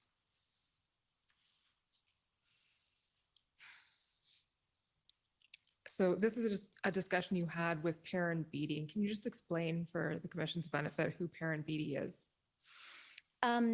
Okay, and maybe for my benefit, you can remind me what the date of this was, because I don't remember. The 22nd of February. Okay, thanks. Maybe you said that and I didn't. No, Sorry. So Perrin Beatty is the head of the Chamber of Commerce. He is a person with whom I have now worked closely for a long time during the NAFTA negotiations, also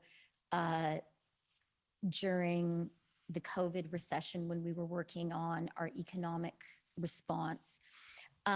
He is someone who whose collaboration I really value. Of course, because he represents the Chamber and Canadian small business, and that's an important constituency for the Department of Finance, obviously.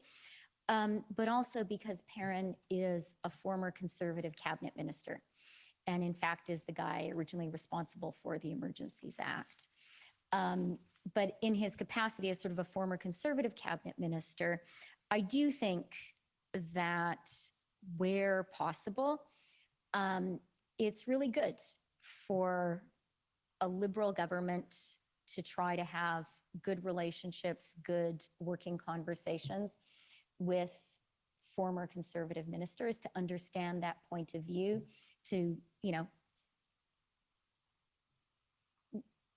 I fully understand that we're talking now about a very strong action we took, which was polarizing for the country, or which spoke to a time of polarization in the country.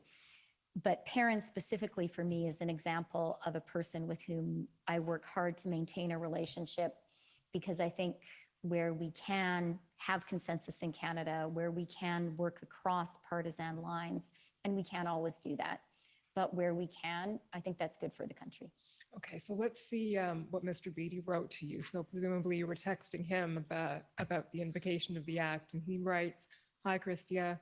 Thanks for your note. While I'm still working my way through the implications, the financial aspects you announced seem to be the most significant additional measures that the government took under the act." And then he goes on and says, "I certainly hope that we'll see an early non-violent end to the blockades, although I am worried as I know you are. There are also lots of long-term issues we need to consider once this is over, including whether we need to take other measures that could obviate the need to use the extraordinary powers in the act in the future, and how to repair holes in our political system. I'm particularly concerned about the radicalization of people who would normally be law-abiding." Mr. Clerk, can you now pull up, again, it's in two separate documents, ssm.can 40s4351, please.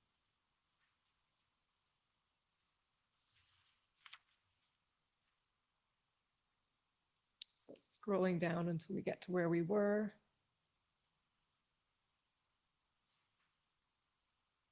There we go. I'm particularly concerned about the radicalization of people who would normally be law-abiding and focused on going about their daily lives, glad to talk at any time. So the first thing I want to ask you, Minister, is would you agree that Mr. Beatty says the the most significant additional measures taken by the government were the financial ones. Is that an observation you would agree with?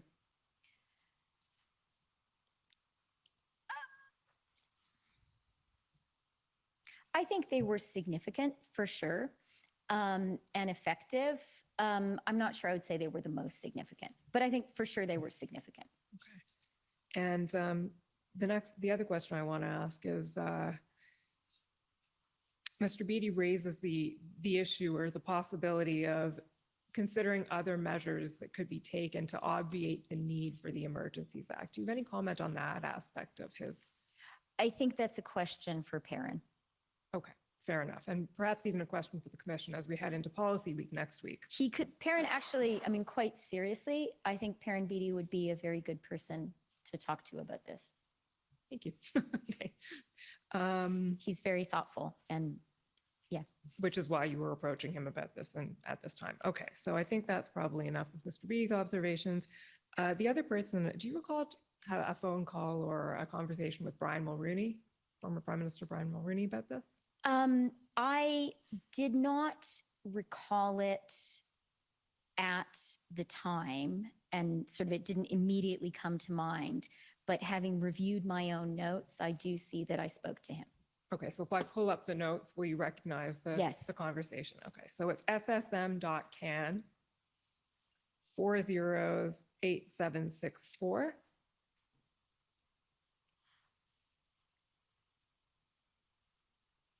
And the notation, I believe, is at page 37.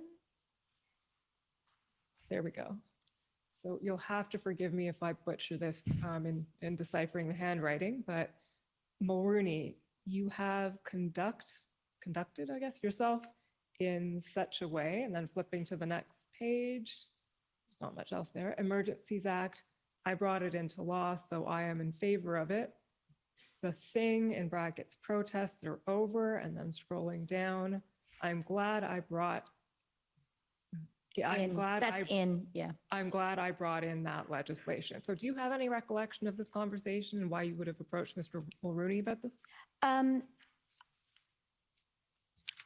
Being perfectly honest, my recollection of the conversation is really sparked and based on having the notes.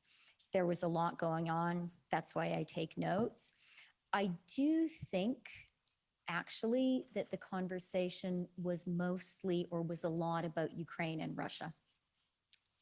And Prime Minister Mulroney was the Canadian Prime Minister who recognized Ukraine and is very proud of that. It's an issue that I talk with him about. And I have found him to be a really smart and wise advisor on it. So I do talk to him about that. And I do have a relationship with him dating back to the NAFTA negotiations, where he was a very good and helpful advisor to me and to the government. So the date of that conversation is February 25th. So Yeah. that would probably go back to your point about there were a lot of things going on at that time. Right. Russia invaded Ukraine on the 24th of February. And I think I can't, I've sworn on the Bible what I'm about to say. I can't swear 100%, but my recollection is that that conversation was actually chiefly about Ukraine and him giving me some advice, and specifically that he thought it was an important opportunity for Canada to play an important role in the world. And he wanted to encourage me and, through me, our government, not to underestimate the impact that Canada could have and the seriousness of this. So that brings me to the very last question I want to ask you, Minister, which is, this is something that's been touched on already in the inquiry. We haven't really spoken about it yet today, but if you look at the Section 58 explanation, and I'm not going to pull it up because it's nothing specific, but in reporting to Parliament about why the Act was invoked, much of that explanation focuses on economic security and the threats to, as we've talked about today, Canada's economy that we're in, and this has been now the discussion for about 2 hours today. What is the link, as you see it, between the threat to economic security and the threat to a threat to national security? Because that link is not necessarily obvious in looking at legislation. And I'd really like to hear, we would really like to hear your perspective on that question. Yeah, thank you for the question. And I say that really sincerely. I think that is a really important question, and a serious and challenging one. You know, people could write books about it. Maybe someone can write a PhD thesis about it one day. But I will try to offer two links that are central in my own thinking and were at the time. The first is, I really do believe our security as a country is built on our economic security. And if our economic security is threatened, all of our security is threatened. And I think that's true for us as a country, and it's true for individuals. It's true for the people who work in a Windsor car plant and who, you know, in some dystopian counterfactual, let's imagine that we hadn't acted. Let's imagine that this had entirely spiraled out of control. Let's imagine that immediate trade in the car sector had been imperiled, and that the Americans just sort of said, you know what, we just can't do this building of cars together with you guys. You're too unreliable. So, you know, the people who would have lost their jobs there, the people in a steel mill in Hamilton who would lose their job as that relationship fell apart, the people in an aluminum smelter in Quebec. For each of those people, having this all fall apart and the country's economy be profoundly undermined, that would undermine their security, and it would undermine our security as a country. And if that seems too abstract, I think you're seeing it today in the geopolitical space, where we're actually seeing economic tools being weaponized in actual wars. I spoke yesterday with the Prime Minister of Ukraine, because we're issuing sovereignty bonds. It's a good thing that Canada is doing. It's good. But I spoke with him yesterday, and he was talking to me in the darkness because most of Ukraine's power and water had been taken out by Russian missiles. Now, I'm not saying that we're talking about missiles with Canada, but I'm saying that a tool being used to undermine Ukraine is directly going at its economy. And we're seeing something similar happening in Europe, where energy supply to Europe, entirely an economic measure, is being used to undermine Europe's security. So I do think that an attack on or an undermining of a country's economy, that can fundamentally undermine that country's national security. There's a second aspect which I was really worried about, which is maybe less kind of highfalutin and philosophical and more human and specific. And what I was worried about was, you know, it can sound very abstract to say economic security can undermine national security, to say geoeconomics is a tool in geopolitics. But actually, that's not that complicated. And I think that while these illegal blockades and occupation were going on, I think actual ordinary Canadians who do not debate these concepts in their ordinary lives were feeling their own security to be undermined, and were getting really angry. And one thing that I was worried about. I've mentioned that I was worried about in the ending of these blockades and occupation. I really didn't want anyone who was part of the blockade and occupation to be hurt. Another thing that was very much in my mind was the possibility of violent conflict between people doing the blockading and occupying and other Canadians who were very angry about it. I felt that Canada was sort of a powder keg and that you could have a violent physical confrontation at any point. I didn't visit Windsor at the time, but I heard a lot of people saying, you know, this could really get out of hand. And the people of Windsor, they really understand how important that trade over the Ambassador Bridge is. And I did really fear you could have counter protests and a confrontation there. And that would have been terrible for the people involved and terrible for our country. And I was worried in Ottawa also. And this is now just very sort of personal eyewitness experience, but I don't normally have RCMP security. And I think that's a good thing. I think that says something good about Canada. But the RCMP, they know what I'm doing every day, and it's their job to judge whether they think I need security or not. And I have to say to the RCMP officers who are here, who I recognize, they do a very good job of it, of making that judgment, I think. So a measure for me of how much Ottawa was a powder keg was the fact that I think from the end of January, the RCMP judged that I did need to have RCMP with me, just walking around. And so I didn't feel personally in danger because the RCMP were taking care of me.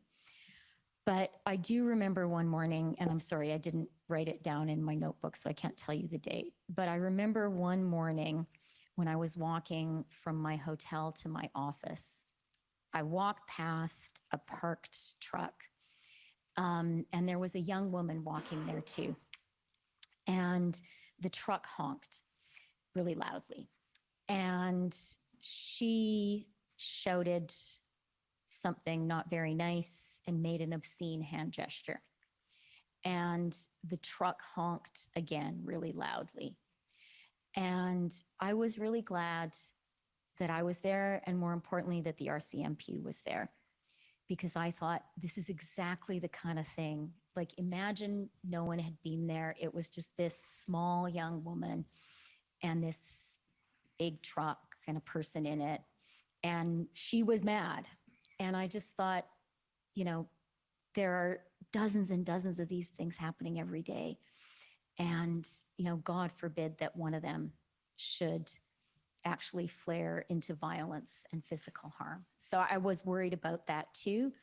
And that does speak to the economic challenge, because many, many Canadians, while this was happening, understood that this, for them, this threat to Canada's economic security, for many, many Canadians, it was a personal threat to them.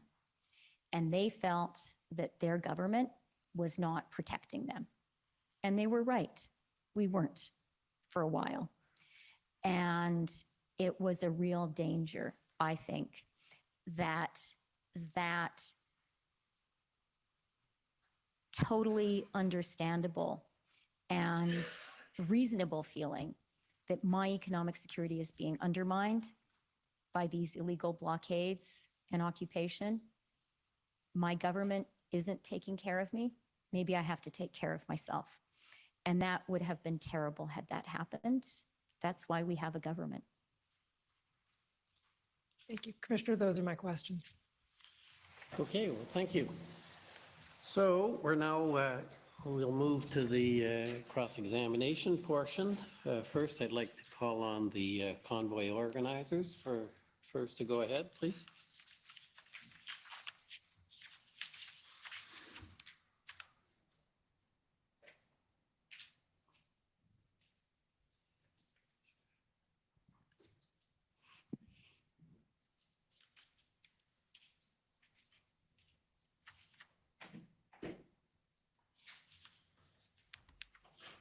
Hello, my name's Brendan Miller, and I'm counsel to Freedom Corp, which is the representative of the protesters that were in your city at Ottawa in January and February 2022. So, ma'am, I understand the mandate regarding truckers that led to the protest that came into effect on January 15th, 2022. Is that correct? I don't recall the exact date, but I'm prepared to believe you are citing Thank it correctly. And during the pandemic, from March 20 through January 15th, 2022, there was no such regulation, right? Again, don't recall the exact dates myself, but I do know we didn't have the mandate and then it came into Right. force. And just so the folks at home understand, a regulation is a different type of law. It's passed by the executive branch alone, not by all of Parliament, right? Like the Emergencies Act. There is absolutely a distinction between things a government can do by regulation and things it can Right. only do by Right. legislation. And so would you agree with me that given that during the throes of the pandemic, from March 2020 through to January 15th, 2022, and we had no regulation, you didn't need one? No, I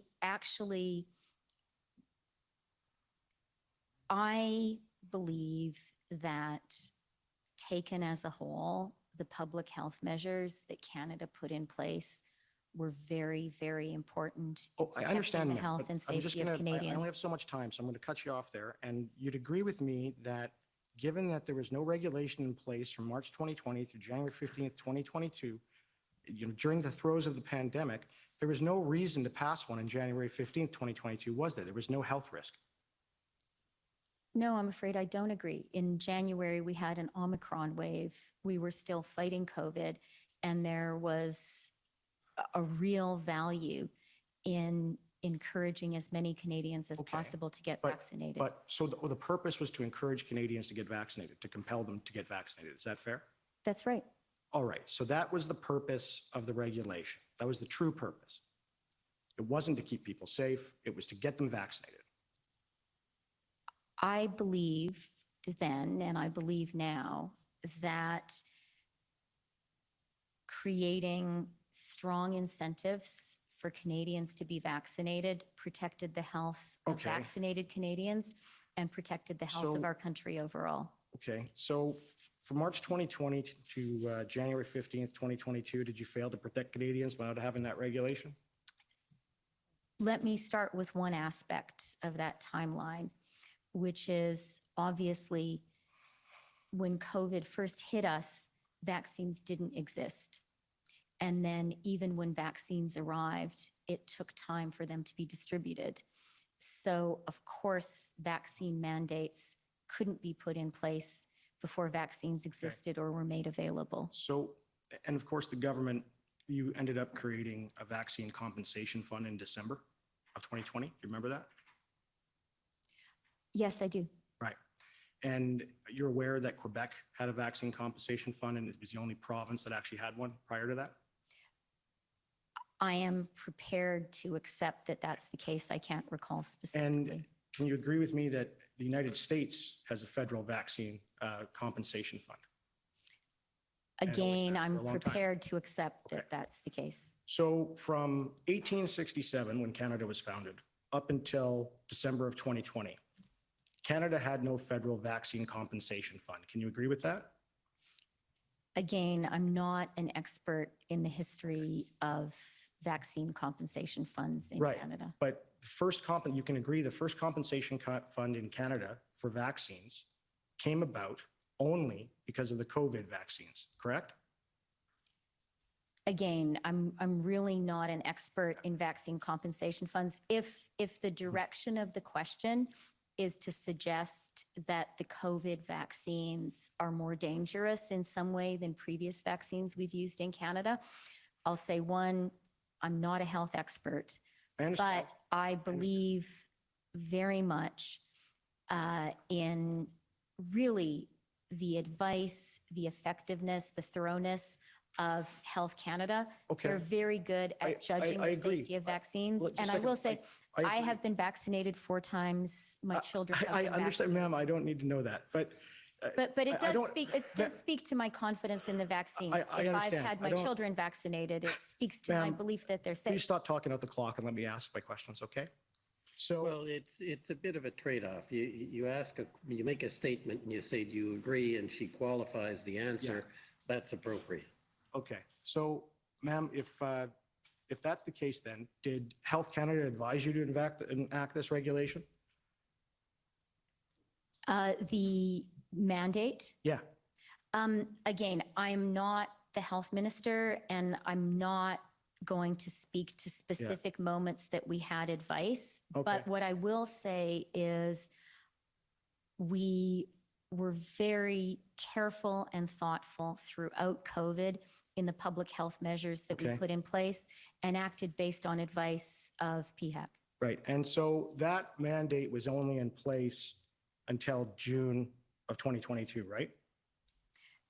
Again, I can't recall the specific dates, Okay. but I'm prepared to accept So what you're saying. we're going to move on and to just another area. I take it you know who Tamara Leach is, right?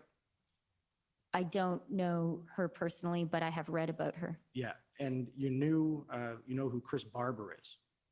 Again, I don't know him personally, but I've read about him. Yeah, and you know who Tom Marazzo is, right? Can you say the third name? Tom Marazzo, the gentleman over there? I can't say that I know as much about him or I've heard as much about him. And what about Danny Bulford? You know who he is, correct?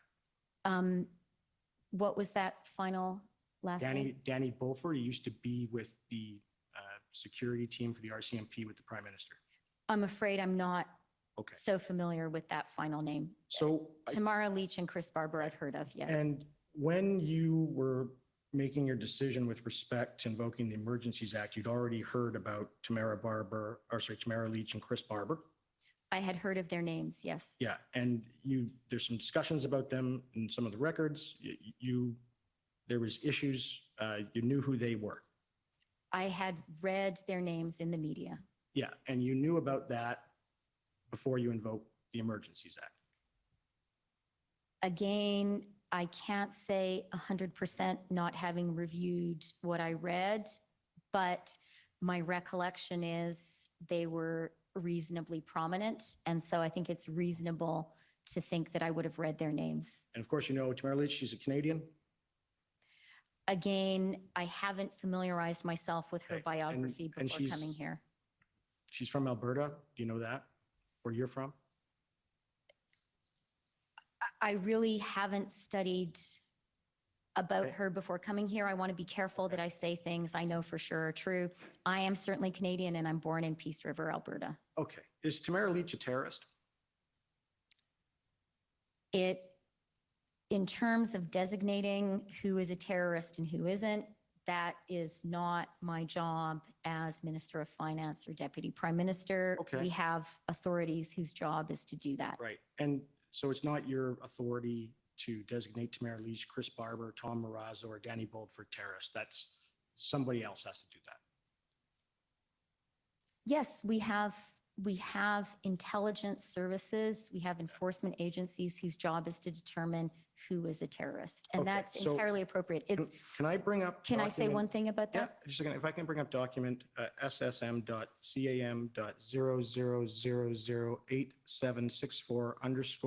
SSM.CAM.00008764_rel.001, please. And you can, while he's pulling that up, if you want to add to your answer.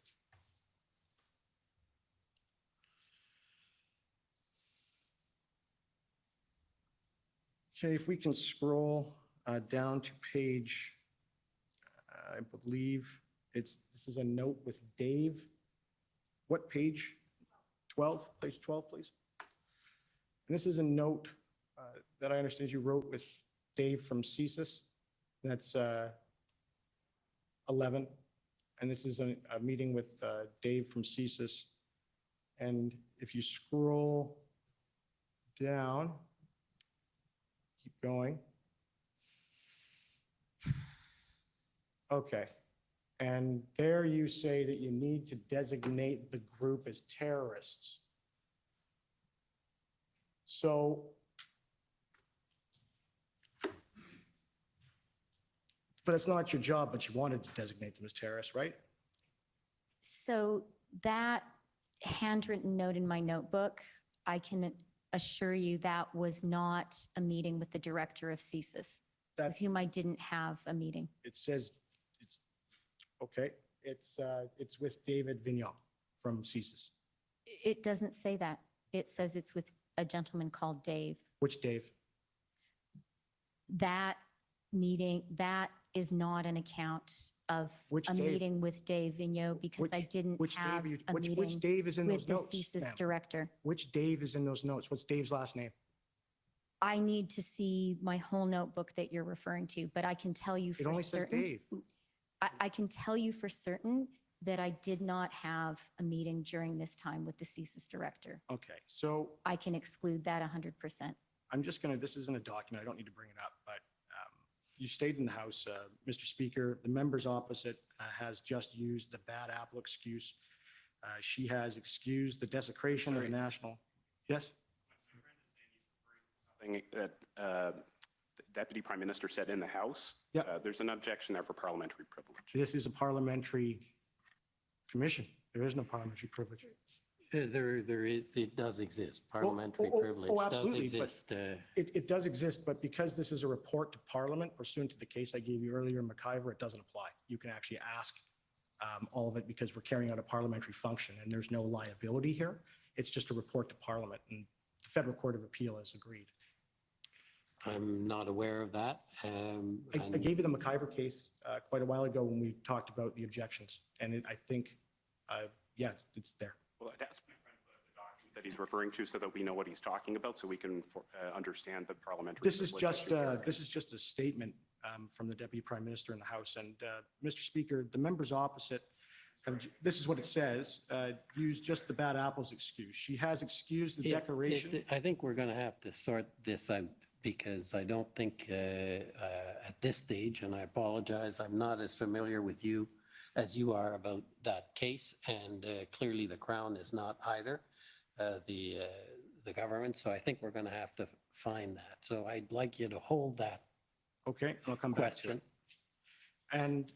But you do recall, ma'am, that you had expressed concerns publicly with respect to desecration to national monuments. Is that fair? I'm going to Ottawa? need advice from my counsel on whether things I said in Parliament I should be speaking about. Okay, I'm so not here, I'll an just, I'll expert move either, on. It's so. okay. So one of the things that happened during the protest in Ottawa dealt with the national monument, the Terry Fox statue. Do you remember reading about that? I do, yes, I do remember the Terry Fox statue. I remember discussing it with my children. Yeah, They were and- very upset. Yeah, and there was, in that Terry Fox statute, they put a hat on Terry Fox's head and then put a flag in his arm.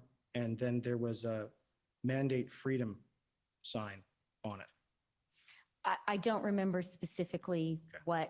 how the Terry Fox statue was Yeah. implicated in this, but I do remember Okay. reading about it. And I remember it specifically because my children were aware of it and Okay. were upset. Right. And so I went online and I just looked at how many times someone's done that to that statute, and it seems to be hundreds. So I'm just going to put this one to you. If someone puts an LGBTQ flag on the Terry Fox statute and flowers in the statute, is that a desecration? I am not going to go into, I really don't think it's my job or helpful for Canadians for me to go into a discussion of what is okay and not okay But to you've deal said with it the was a Terry Fox desecration. statue. When you've called it a desecration in public, that was what you're referring to, based on what was put on the statute. So is it fair to say that it's only a desecration to you if you don't agree with the message? Again, you've made a couple of leaps beyond anything that I've said. That's okay, it's the public record. With respects to, you had said you had concerns for violent actions and interactions with respect to protesters, and I take it that was nationally? You had concerns nationally? Or was it just Ottawa? I described in my testimony a moment ago 2 specific areas where I had concern. I was worried about the potential for conflict between angry people in Ottawa and the occupation. Can I finish the answer? Because I have something to add. And as I said in my earlier testimony, and I believe the mayor of Windsor shared this concern, I was concerned about the possibility of that kind of a conflict in Windsor. And I was concerned about the situation in Coutts, Okay. which we heard about at the IRG Right. on this Saturday. Okay, so, but with protesters, I don't know if you heard the testimony of the mayor there, but he said that 75% of his small town supported the blockades and that many of the properties have F Trudeau flags all over them. So you wouldn't have concern with that specific protest, would you? My reference to Coutts just now was very specific. At the IRG on Saturday, the 12th of February, the RCMP commissioner raised with us the possibility that there were weapons there. And Right. that was a source of great concern. Right, and so you can agree that police investigate weapons offenses all over the country every day. Again, I'm not a police expert, but that seems like a reasonable common sense observation. So simply because the police know a weapon is somewhere, you can agree with me it's not a national emergency. The concern about a single weapon somewhere in Canada, and as you say, I think that one weapon being investigated somewhere in Canada, if that were to happen today, certainly. Right, and you testified earlier about what you viewed as, ensuring that we as Canadians have a good international reputation so that people come to our country and want to do business with us. Is that fair? Yes, that's something I was very concerned about. Okay, and I take it when you consider those sort of things, you look at various reports, and I'm sure you look at various indexes, and I'm sure you look at the Transparency International Index. Is that fair? I am familiar with the Transparency International Index, but I haven't looked at it recently. Okay, well, since 2019, we've began to fall. All right? And we have now come down out of the top 10, and it continues to decline. So can you agree with me that Canada not being transparent hurts our relationship internationally?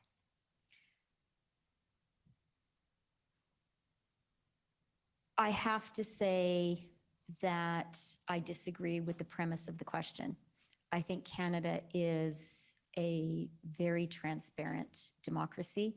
And in fact, the commission that we're part of right now is a part of Canadian transparency. Right. That's why it's important. And on that point, if I told you that there is a whole bunch of unlawfully redacted documents that we've been fighting over and we're waiting for an order just to get them today, and we haven't had them for this whole proceeding, do you think that's transparent? Again, and with apologies, I can't agree with the premise of the question. I think that, but what I can say is, I think that the fact that this commission exists, that these hearings are being held, that they're public, is really important for Canada and is a measure of Canadian transparency. Right. And one of your concerns, of course, with transparency and our reputation, was that you would want your government to be as transparent as possible, right? Again, here, I do believe that transparency and accountability are important, but I also recognize that cabinet confidentiality in No, many it's- issues needs to be preserved for a reason. And, there are areas where transparency is not appropriate, and I recognize that as well. Okay. Can you agree with me if, anytime it comes out that the Canadian government has misled Canadians on something, it really hurts our international reputation, doesn't it? I think that the Canadian government should always seek not to mislead Canadians. Right. First and foremost, because that's wrong, and that is not the way we should treat Canadians. And in the many statements that have been said by all the politicians in this matter, one of the main things they talked about, and Justin Trudeau did particularly on the following the first weekend of the invocation of the Emergencies Act, was these horrible, the Nazi flag and all those things that people saw in Ottawa. You heard him say that? Again, I have to say, prior to coming here, I have not specifically reviewed specific statements of the Prime Minister. If you want to point to a specific one, Yeah. maybe we could discuss it. You'd agree if it turned out those flags were linked to your government. That would look really bad for our international reputation, wouldn't it? Based on some,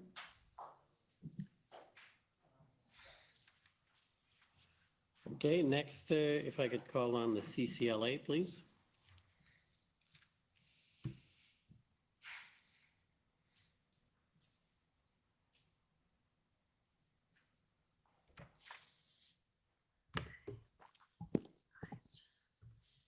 Good afternoon, Minister Freeland. My name is Eva Krajewska, and I'm counsel for the Canadian Civil Liberties Association.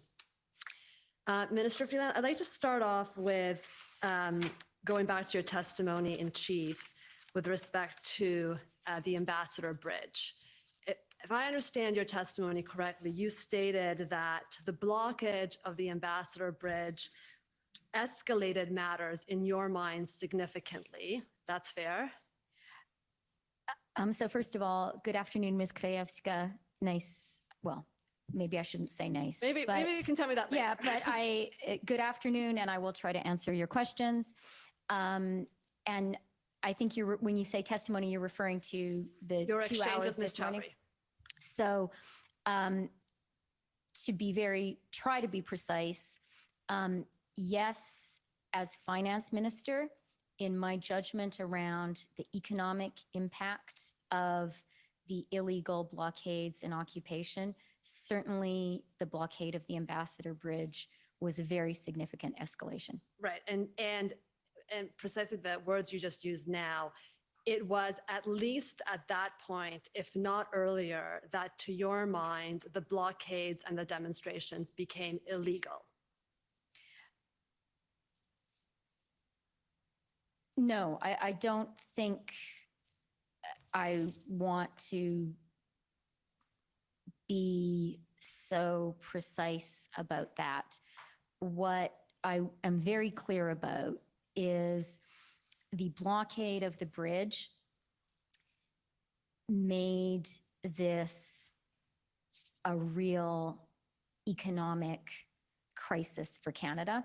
And that was a moment when, as finance minister, I really had to figure out a way to stop the harm to Canada from getting worse and from really snowballing and irreparably damaging our country. And you said because it had potentially exponential harm to the Canadian economy. Yes, that I mean, I wasn't taking notes of what I said, but I believe that. Yes. And that's when you started looking at the Bank Act and the PCLMFTA as potential, using the measures under that legislation to stop those demonstrations. Again, Here, let me be sort of very precise about my state of mind.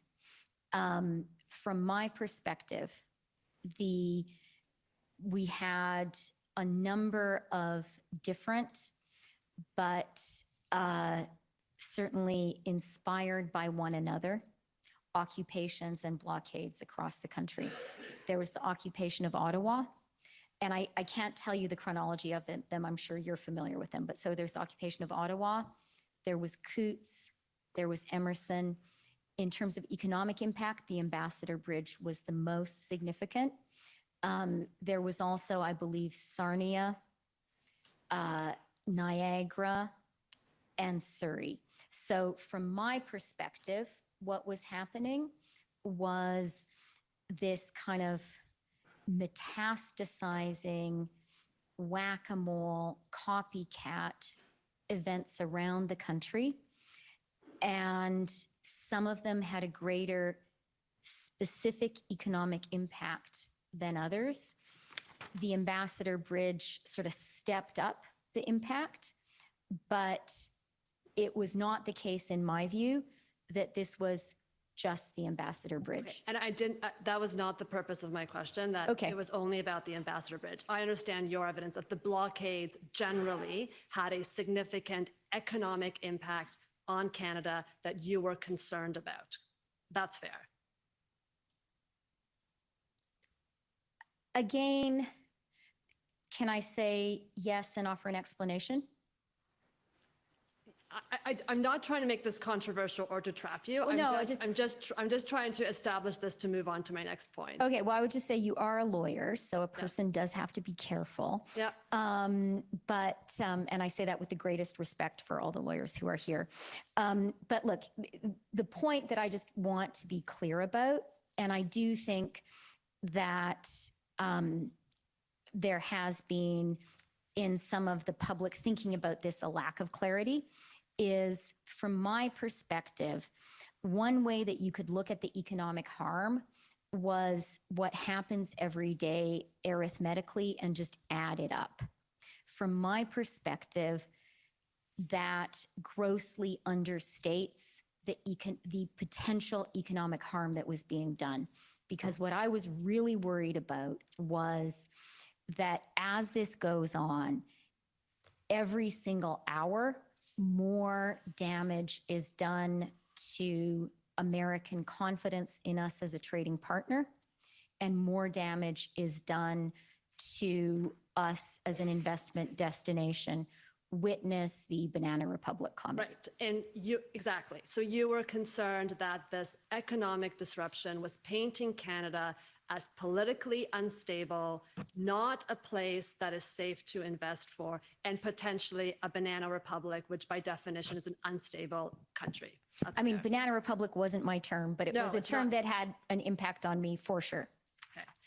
Now, Minister Freeland, you can appreciate that from the Canadian Civil Liberties Association, our concern is that the Emergencies Act should not be used to quash political dissent. You understand that. I totally do. And if I can be personal for one moment, in my life as a person and a writer and an elected politician, I would always prefer for myself to be on the same side as the Civil Liberties Association. That these are values I hold very dear. And so I understand the urgency with which you champion them. Right. So I think you would also agree that the Emergencies Act should not be used because demonstrators are disagreeing with government policy. I think that's a very low threshold here that I'm putting to you.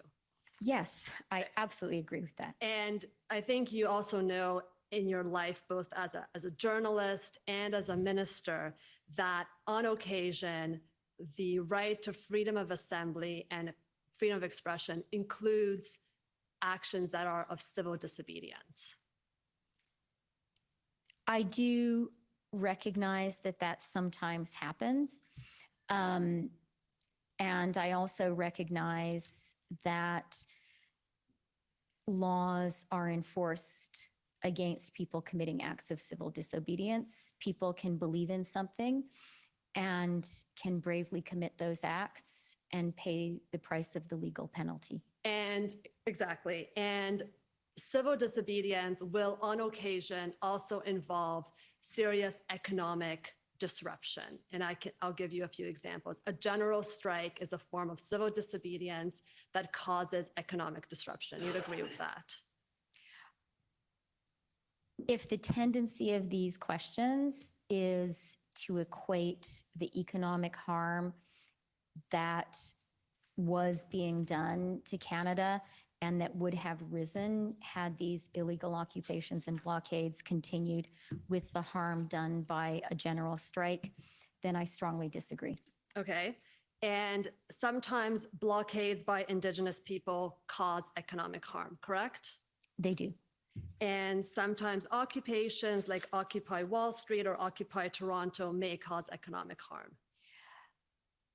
Certainly, but the economic harm, to take those two specific instances, very, very limited actually compared to the damage being done to Canada. And if I may, had what was happening in Canada been about, I don't know, the field behind the National Art Gallery being occupied for a long time, and maybe some comparable public park in Windsor being occupied, and so on across the country, that would have been entirely legitimate protest. But that wasn't what was happening. Okay, maybe I can take you to an example closer to home. For me, when Solidarity had a general strike in Poland and blocked the ports, Western democracies applauded that action. That was economic disruption, was viewed as a legitimate form of political protest at that time. I'm going to allow myself one personal comment, which is I did make a bet with myself that you and I would end up talking about Solidarność. Yeah, coming from the Eastern Bloc, it was going to happen. Yeah, I am aware of that. And I don't think you'll be surprised to think that I thought about that at the time. And more recently and more specifically, I thought about the Maidan in Ukraine. And when we took this action. And let me talk about a few differences. And the main one is this. Solidarność, as you know very well, was a protest against a government that was illegitimate. That was from whence it drew its power and legitimacy. This was people rising up against an authoritarian, and I would even say in the case of Poland, colonial regime. Okay.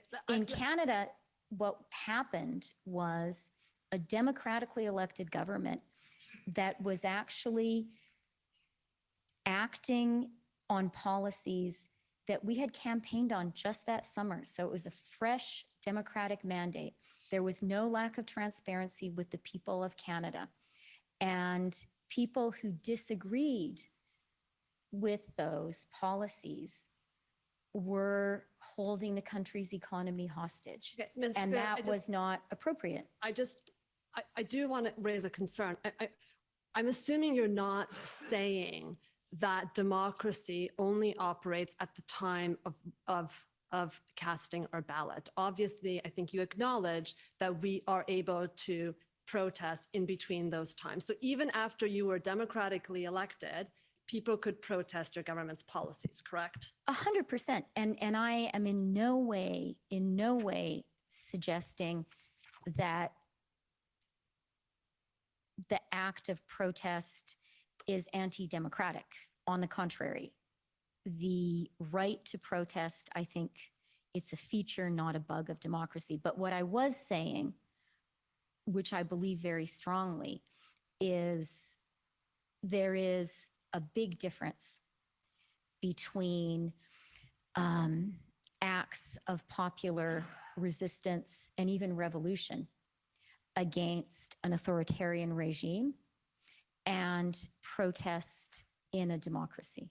And Minister Freeland, I'd like to just take you to, you started your comments this morning as well with the bigger geopolitical issues here between President Putin trying to demonstrate that his way of dictatorships is preferable to Western democracies. And one, I think you can appreciate that there have been countries in the world that have said, you should invest in us because we are politically stable. We do not have general strikes. We do not tolerate dissent. And I want to end on this. Surely you agree that in Canada, which is a democracy, the right to protest, the right to demonstration must be sedulously protected, and that economic security does not trump those rights. So many things packed in there. I know, I'm running out of time, so it's all going in. So many things packed in there, and many of them I agree with. I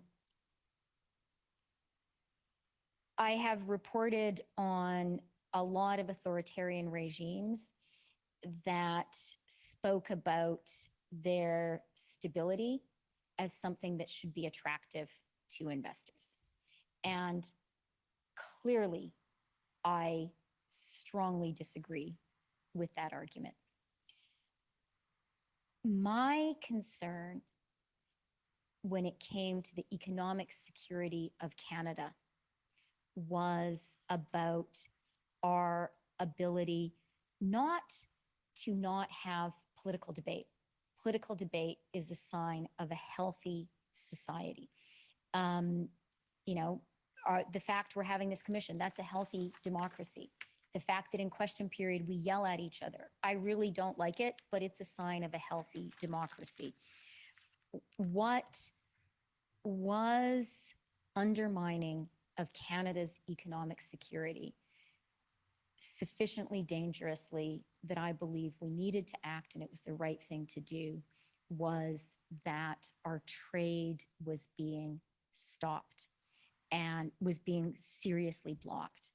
And I was very worried that that was handing arguments to US protectionists who were already on the move, and that had that relationship been seriously damaged, that would really hurt Canada. And Minister Freeland, my last point, you mentioned at some point that it would have been one thing for the protesters to stand with a placard at the War Museum and protest. You mentioned that today in testimony with me. I didn't say War Museum and I didn't say placard. Sorry. But the basic idea, I think we're in the same I'm sorry, zone. I'm thinking of a different Ottawa monument. But you agree that public assembly and the right to protest goes beyond simply me standing on a green lawn in front of a government building, that it does encompass more than that, and that Canada should protect that to be a vibrant democracy. I, am not going to right now try to define with you specifically, what is, give examples of protests.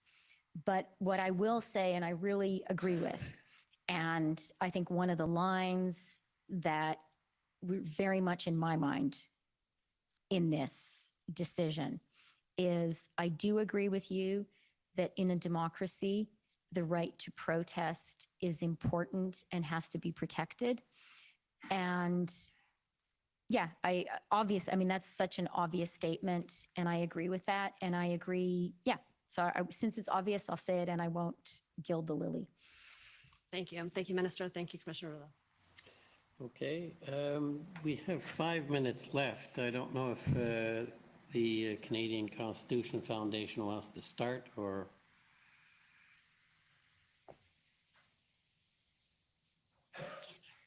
Lunch, but I'm in your hands. I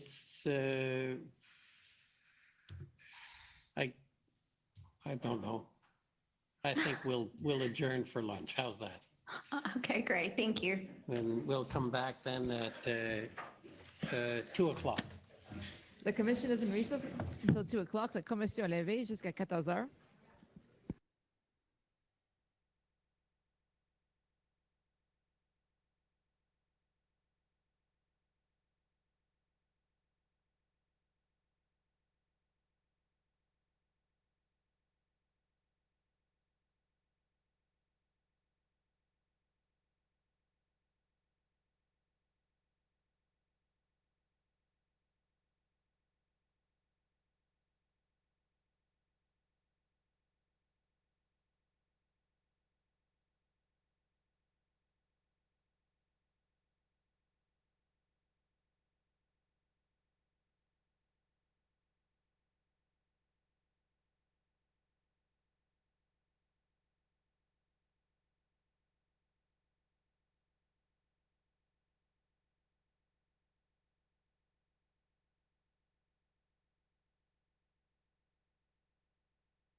Order à l'ordre.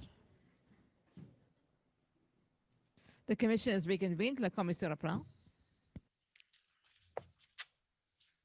Okay, once again, I apologize for the slight delay. Issues have come up that I'm having to deal with, so I apologize. Now, I think we can go to the next, which is the Canadian Constitution Foundation, and you're online. Go ahead. Yeah, great. Thank you very much. So good afternoon, Minister. My name is Janani Shanmuganathan, and I am counsel for the Canadian Constitution Foundation. And today in your evidence, you talked about the economic and financial consequences of the protests. You talked about the reputational damage to Canada as an investment destination. And at the end of Commission Counsel's examination, she asked you to explain how you understood this, economic harm was linked to national security. Do you recall that? Yes, I do. All right. And your answer to that was you believe our security as a country is built on economic security. And if our economic security is threatened, all of our security is threatened. And now I'm not asking you to elaborate on this. I just want you to confirm that this was your evidence. Obviously, I don't have word by word recall of what I said, but that's what I believe. And sounds like you're reading the transcript. So, all right. Thank you very much. And now I take it that in order to declare a public order emergency pursuant to the Emergencies Act, there must be what's called threats to the security of Canada. You're aware of that? yes, I am. And the Emergency Act says that threats to the security of Canada has the meaning assigned by Section 2 of the CSIS Act. You're aware of that? Yes, I am. All right, so I just want to take you to Section 2 of the CSIS Act, and this is COM, either 5 zeros or 6 zeros 935. It should be 5 zeros.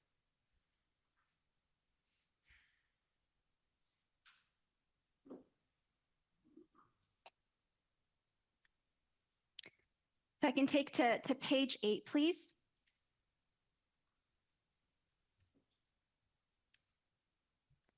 Perfect. If you can just pause there. So the CSIS Act defines threats to the security of Canada. And we've heard evidence in this commission that for the purposes of invoking the Emergencies Act here, the focus was on C. That's where they were focused on in terms of the threats to the security of Canada. So what C says is activities within or relating to Canada directed toward or in support of the threat or use of acts of serious violence against persons or property for the purpose of achieving a political, religious, or ideological objective within Canada or a foreign state. So you see that? I do. All right. And so in terms of the economic harm that you've described today, the reputational damage to Canada as, an investment country, you'll agree that it doesn't fall within C, right? The activities relating to Canada directed toward or in support of the threat or use of acts of serious violence. Would you agree with that, or is that fair to say? Not precisely. If the direction of these questions is to ask me, did I believe we were acting within legal authorities granted by the Emergencies Act, if that's where this question is leading, then my answer is yes, I believed we had the authority to do what we did. And I hope no one is surprised by my saying that. Had I not believed it, I would not have done it, and I wouldn't be here speaking, with sadness, but confidence that we did the right thing.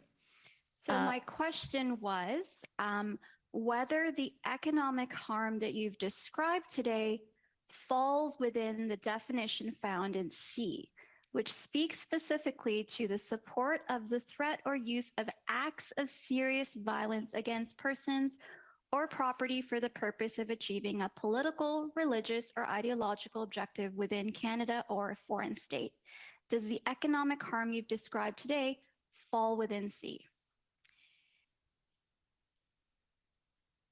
It's a big question, and so I was offering an answer in several parts. And I offered the first part of it, and I can continue if you'd like.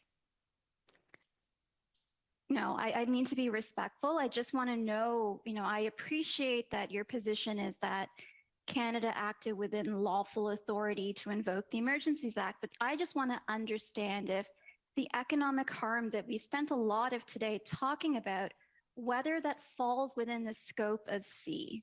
And so I just want to know your answer to that question.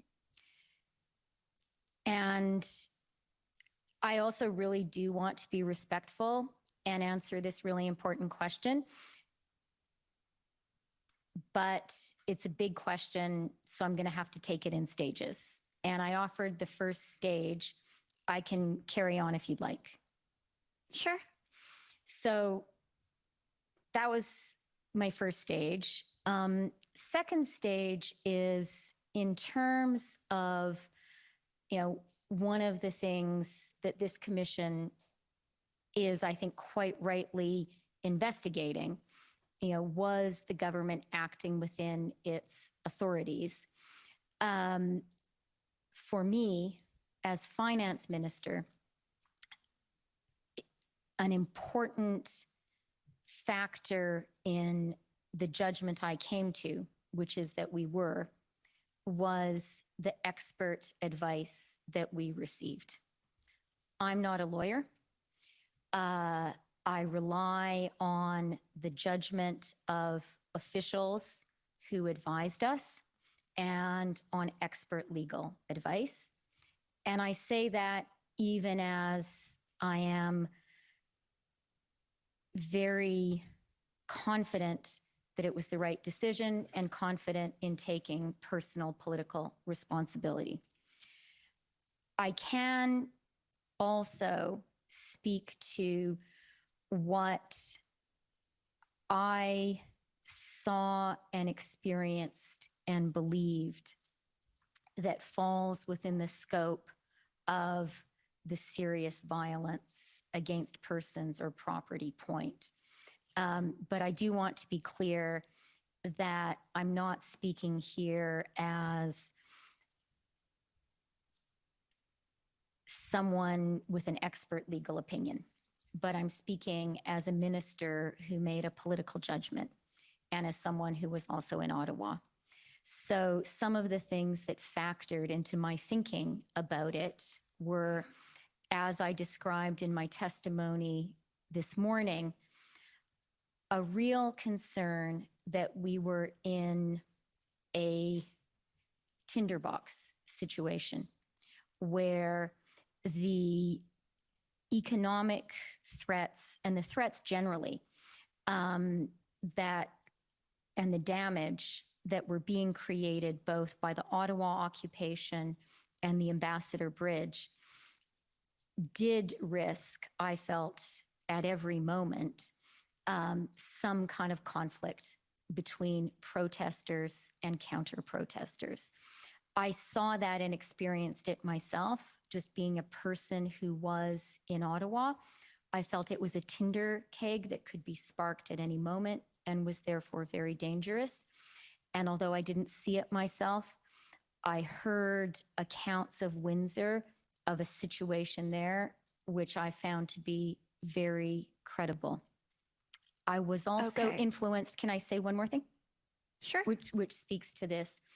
I was also influenced by our IRG meeting on, I think it was the Saturday, the 12th, where we heard from the RCMP commissioner about concerns that there were serious weapons in Coutts.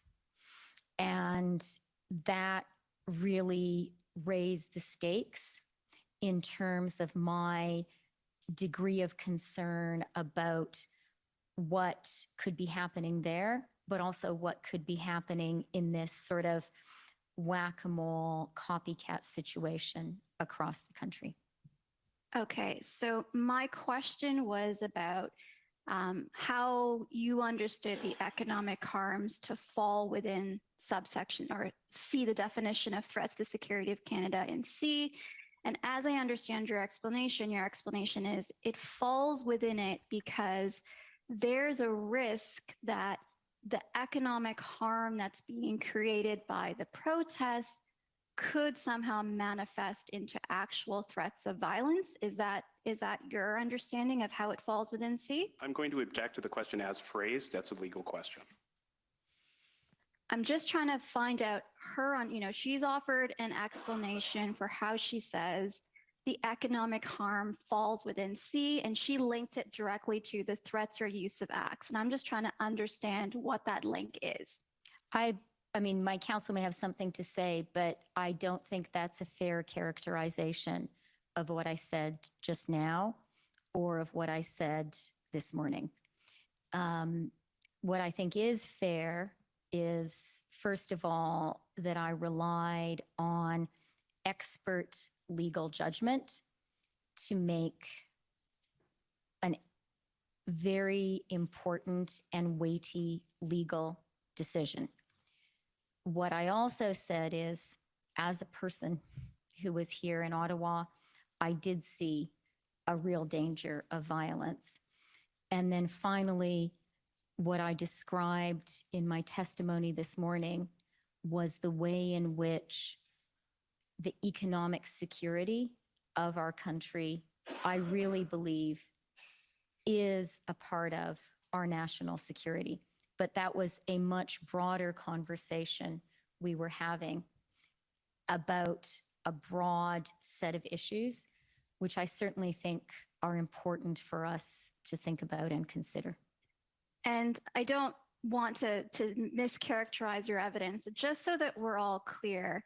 Do you see a link between the economic harm that you say was caused by the protests to Canada with what's contained in C in terms of the threats or use of acts of serious violence against persons? And again, I really do not want to shirk my personal political responsibility.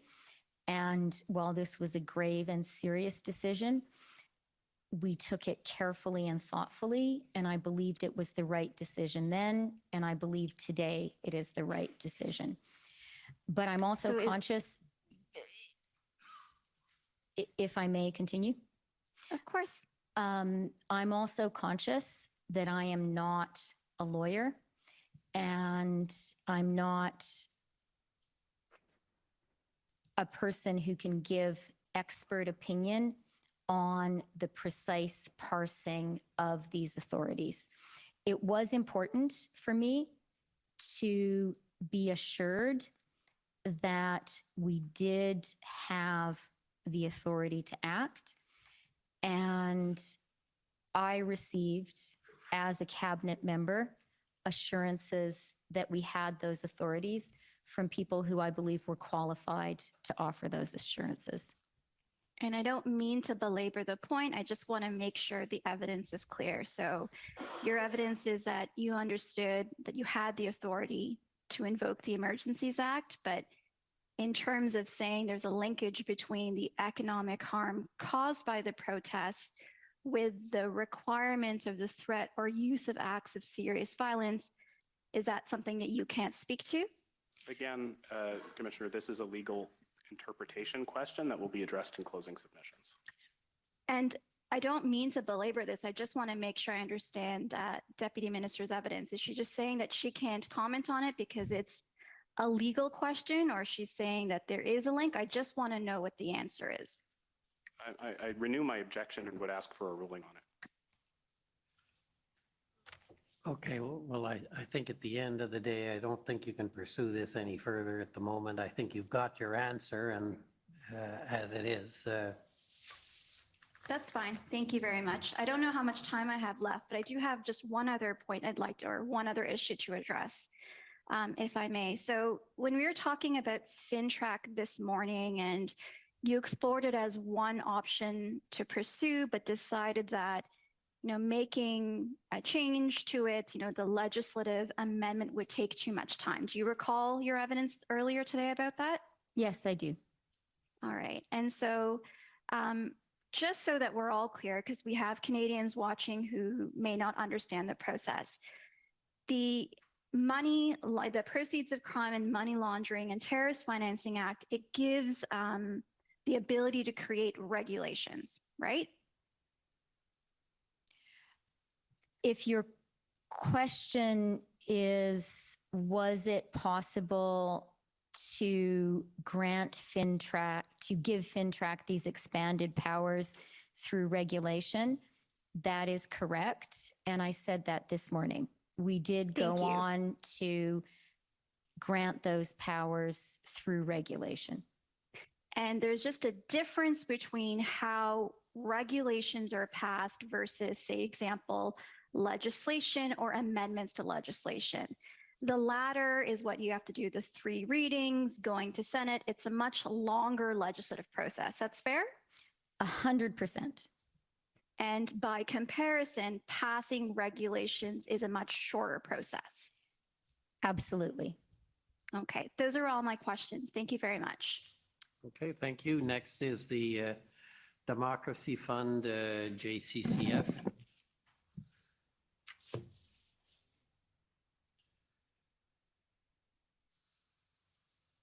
Good afternoon, Minister. My name is Alan Honor.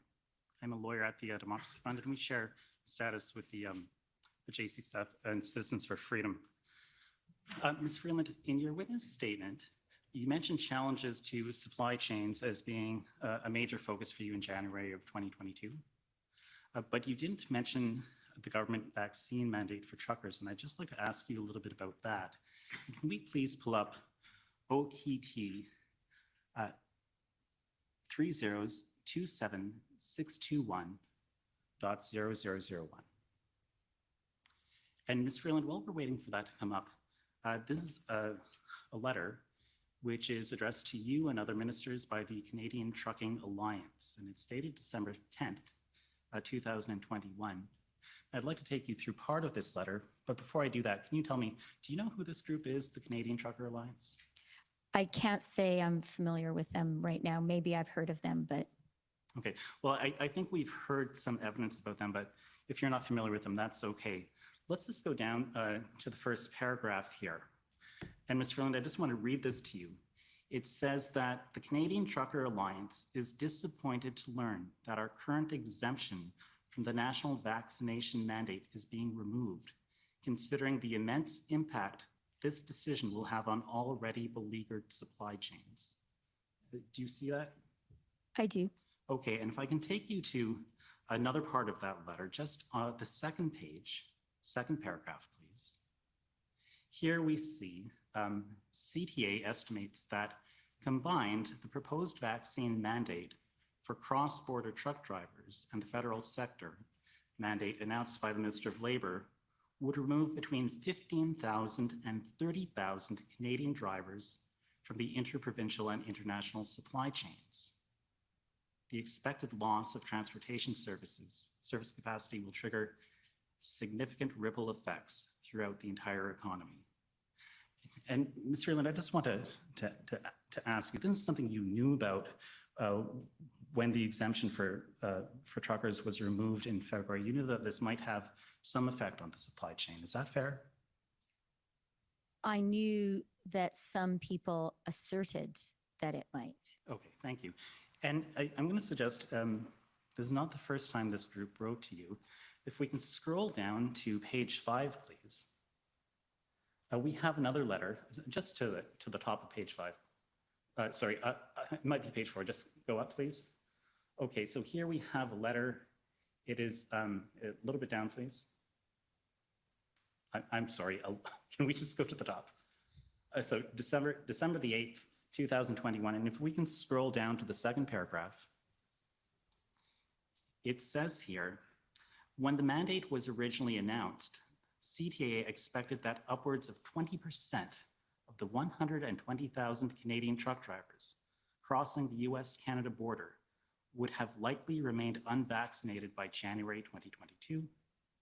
Of the 40,000 US-based truck drivers crossing the border, CTA estimated that upwards of 40% of these drivers would not be prepared to meet the vaccine mandate requirement. Do you see that? I do. Okay, and just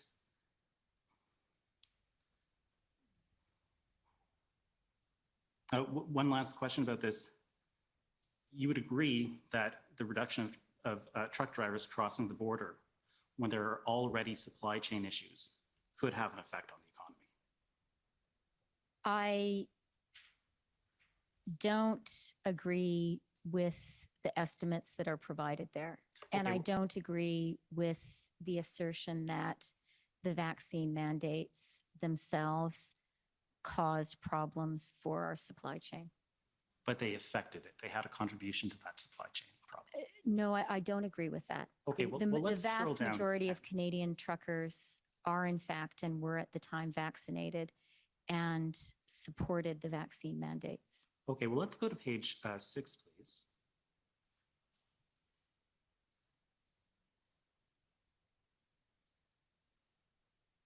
Okay, in the first paragraph that we see there, the CTA is giving stats that truckers move about 70% of the $648 billion Canada-US trade. Does that sound about right to you? Again, I can't You have no say reason to whether disagree that's with it, though. true or not, but I have no reason to. Let me say this. Trucking is very important for the Canadian economy. Trucking is very important for our supply chains, and trucking is very important for cross-border trade. That I am very prepared to agree with. I think we can all agree on that. And let's just consider that if what the Canadian, if what the CTA is saying is correct, and the drivers are reduced by 20%, that's a reduction of 24,000 trucks in the supply chain. The challenge here for me is I disagree with the fundamental premise. And this was something that was looked at carefully by Minister Alghabra and also by the Minister of Health. Okay, so you disagree with the fundamental premise of the Canadian Trucker Alliance. Thank you. I'll move on to something else. I just want to understand a little bit more about what was going on in January. And you gave some evidence today, and I think you told us that it was a very intense month for you. That would be fair? Yes, that would be fair. Okay, and let me make sure that I understand it. So on the one hand, you were preparing a budget. Yes. Okay, and there was the issue of the Build Back Better legislation in the States, and there was the electric vehicle tax credit, right? That was on your plate. Not solely on mine, but it was something I was working on. Right. And there was the COVID recovery, and there were local and global supply chain issues. Yes. Okay, and there was the looming threat of inflation. Yes. And we talked a little bit about the Ukraine, and I think you said that was the biggest threat to national security since World War II. The Russian invasion. The Russian invasion. When it actually happened, yes, I think that is the biggest security challenge, national security challenge our country has faced. And it was on your radar in January. Yes, it was. Okay. And in the midst of this, there was this trucker protest of unprecedented proportions taking place across the country, and you described that as whack-a-mole. No, what I would describe as what we saw happening from the moment that the initial occupation began is copycat protests happening across the country, and that posed a particular national challenge. I see. I thought you said the word whack-a-mole, but it's not important. But what is important, I would put to you, is that the US was unhappy with the situation in Canada, and they were seeing their own vulnerability in our supply chains. That was your evidence, was it not? Certainly. And they didn't like that. In particular, blockade of the Ambassador Bridge exposed the vulnerability of the US economy, particularly the car sector, to the Canadian car sector. Exactly. And I put it to you, Minister, that the government felt that they had to do something about these protests, not because of threats of serious violence, but because your government was completely overwhelmed and you were under a tremendous amount of pressure from the United States. I absolutely disagree with that. Okay, well, we heard evidence from you earlier today, and you said that you were put into contact with Brian Dees. So he's the economic advisor to the president. He's a very influential player for the electric vehicle tax credit issue, and he actually contacted you. That's correct. Right? And you thought that it was striking that someone of his importance, who's so hard to get a hold of, contacted you.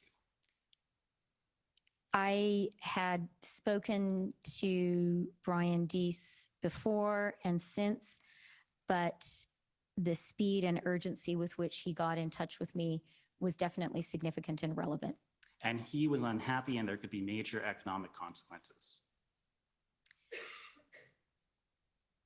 What he said to me, as I reported in that readout, was that they were very concerned that because of the blockades, US factories would shut down. Right, and we heard that the CEOs of two major banks contacted you, Canadian banks, I believe.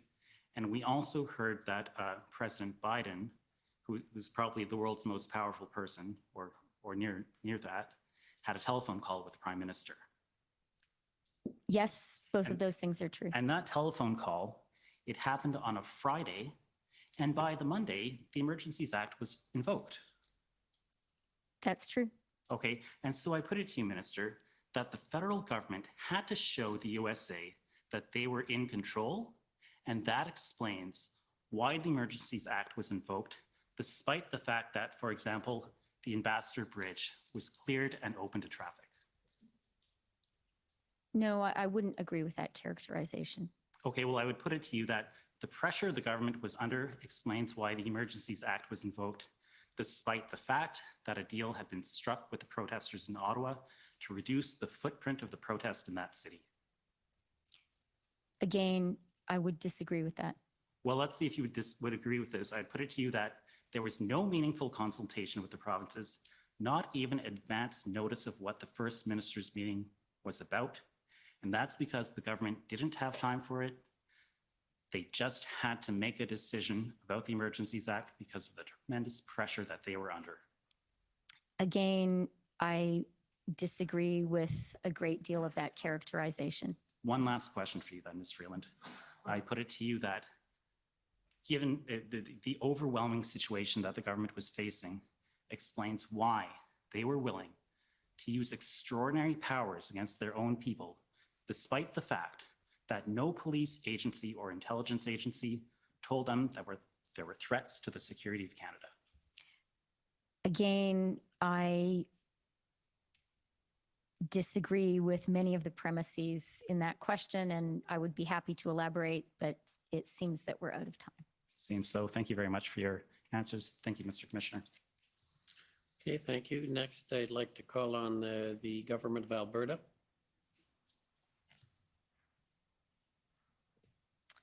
Thank you very much and good afternoon. Minister Freeland, I have just two questions for you this afternoon. As has been discussed today, I apologize for the transcript. My name is Mandy England and I'm one of the lawyers for the Government of Alberta. As has been discussed today, you had consultations with the CEOs of several banks on February the 13th about potential economic measures. And you said in your testimony today how important it was for you to hear from the leaders of the financial institutions what their views were on the situation with the blockades. And as you're also aware, the consultation with the First Ministers of the provinces and territories was held on the morning of February 14th. And that was after the cabinet meetings and the IRG meetings had been held. Now, consulting with the CEOs of financial institutions for their views on the situation is not required by the Emergencies Act before the government can invoke the Act for a public order emergency. But consulting with the provinces and territories for their input is required.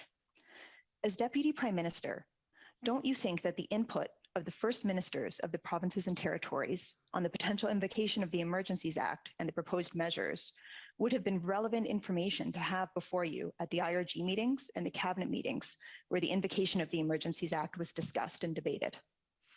Thank you for the question. And as a former intergovernmental relations minister, I understand it, and I really do understand the importance and sometimes the challenges of that federal-provincial relationship. In this particular situation, it was a very complex, fast-developing situation, and each minister was responsible for managing a series of relationships and bringing that information to the table. My colleague, Dominic LeBlanc, is an extremely able minister, an extremely able intergovernmental affairs minister, and I relied on him, as did everyone around the table, to manage that relationship and to bring to us and to the table his knowledge of the views of the provinces and territories. And with your knowledge that they weren't consulted or about the Emergencies Act or told until the morning of February the 14th that the Emergencies Act might be invoked, wouldn't you agree that the information on their views on the potential invocation of the Emergencies Act wasn't before the cabinet or the IRG? It wasn't one of the items because it wasn't available until February the 14th? In my view, Minister LeBlanc very effectively, from what I could see, very effectively communicated with the provinces and territories and communicated with us what he learned from those conversations.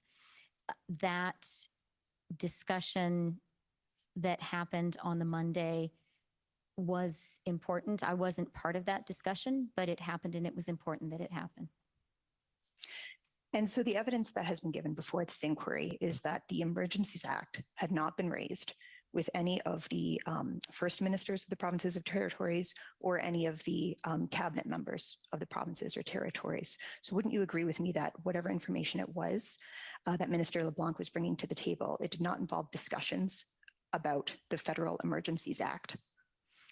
Again, there, I would say this was an area of responsibility for Minister LeBlanc, who I do absolutely believe does that very difficult job very well. And I had confidence in how he did that job. I'll move on to my second question. We spoke about the call that you had with the banks on February the 13th. There was another call with the banks on February the 21st, and I'd like to just pull up the readout from that call, if I may. It's ssm.can 401828.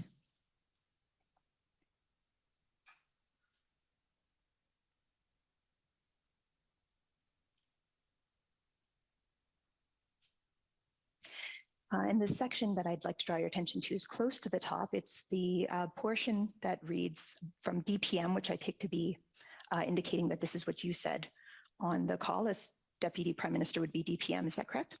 I think so. Okay, thank you.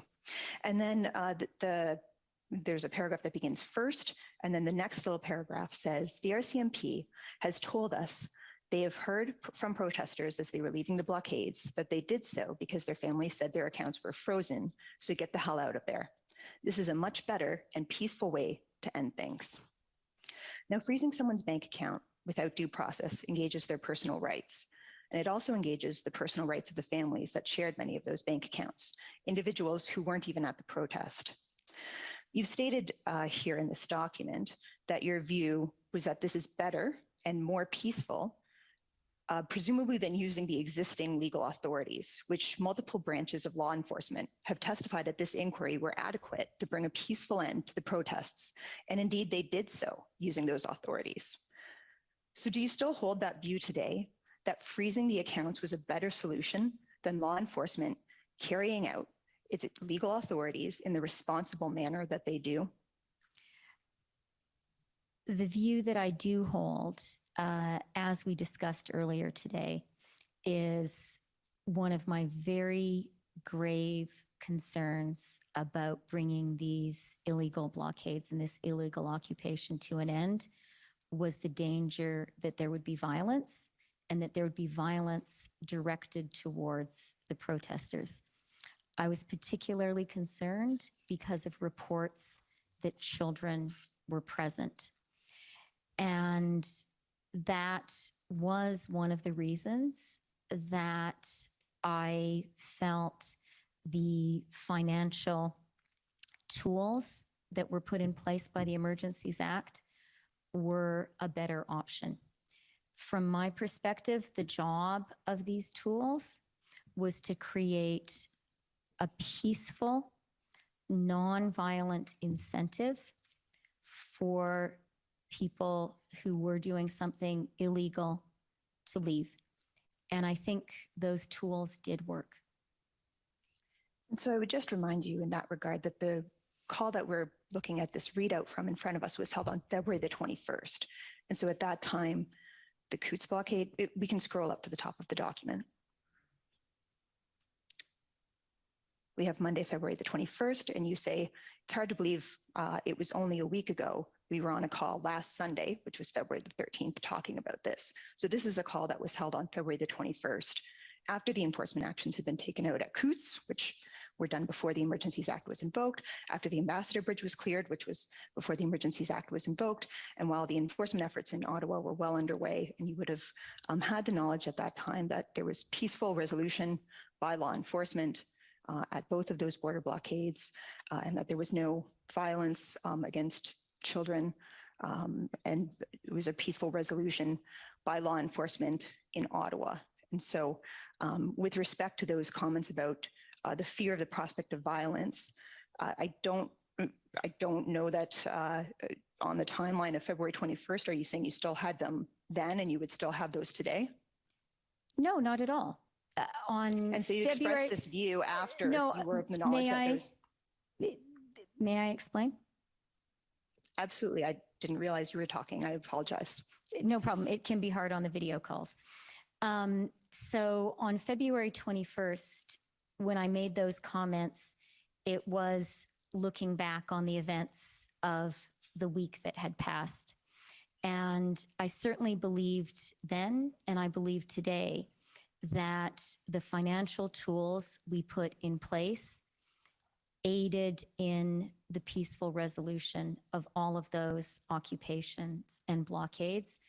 The reports that we heard, the reports that were in the media, the reports from law enforcement were that many people did leave as a result of the incentives created by those tools.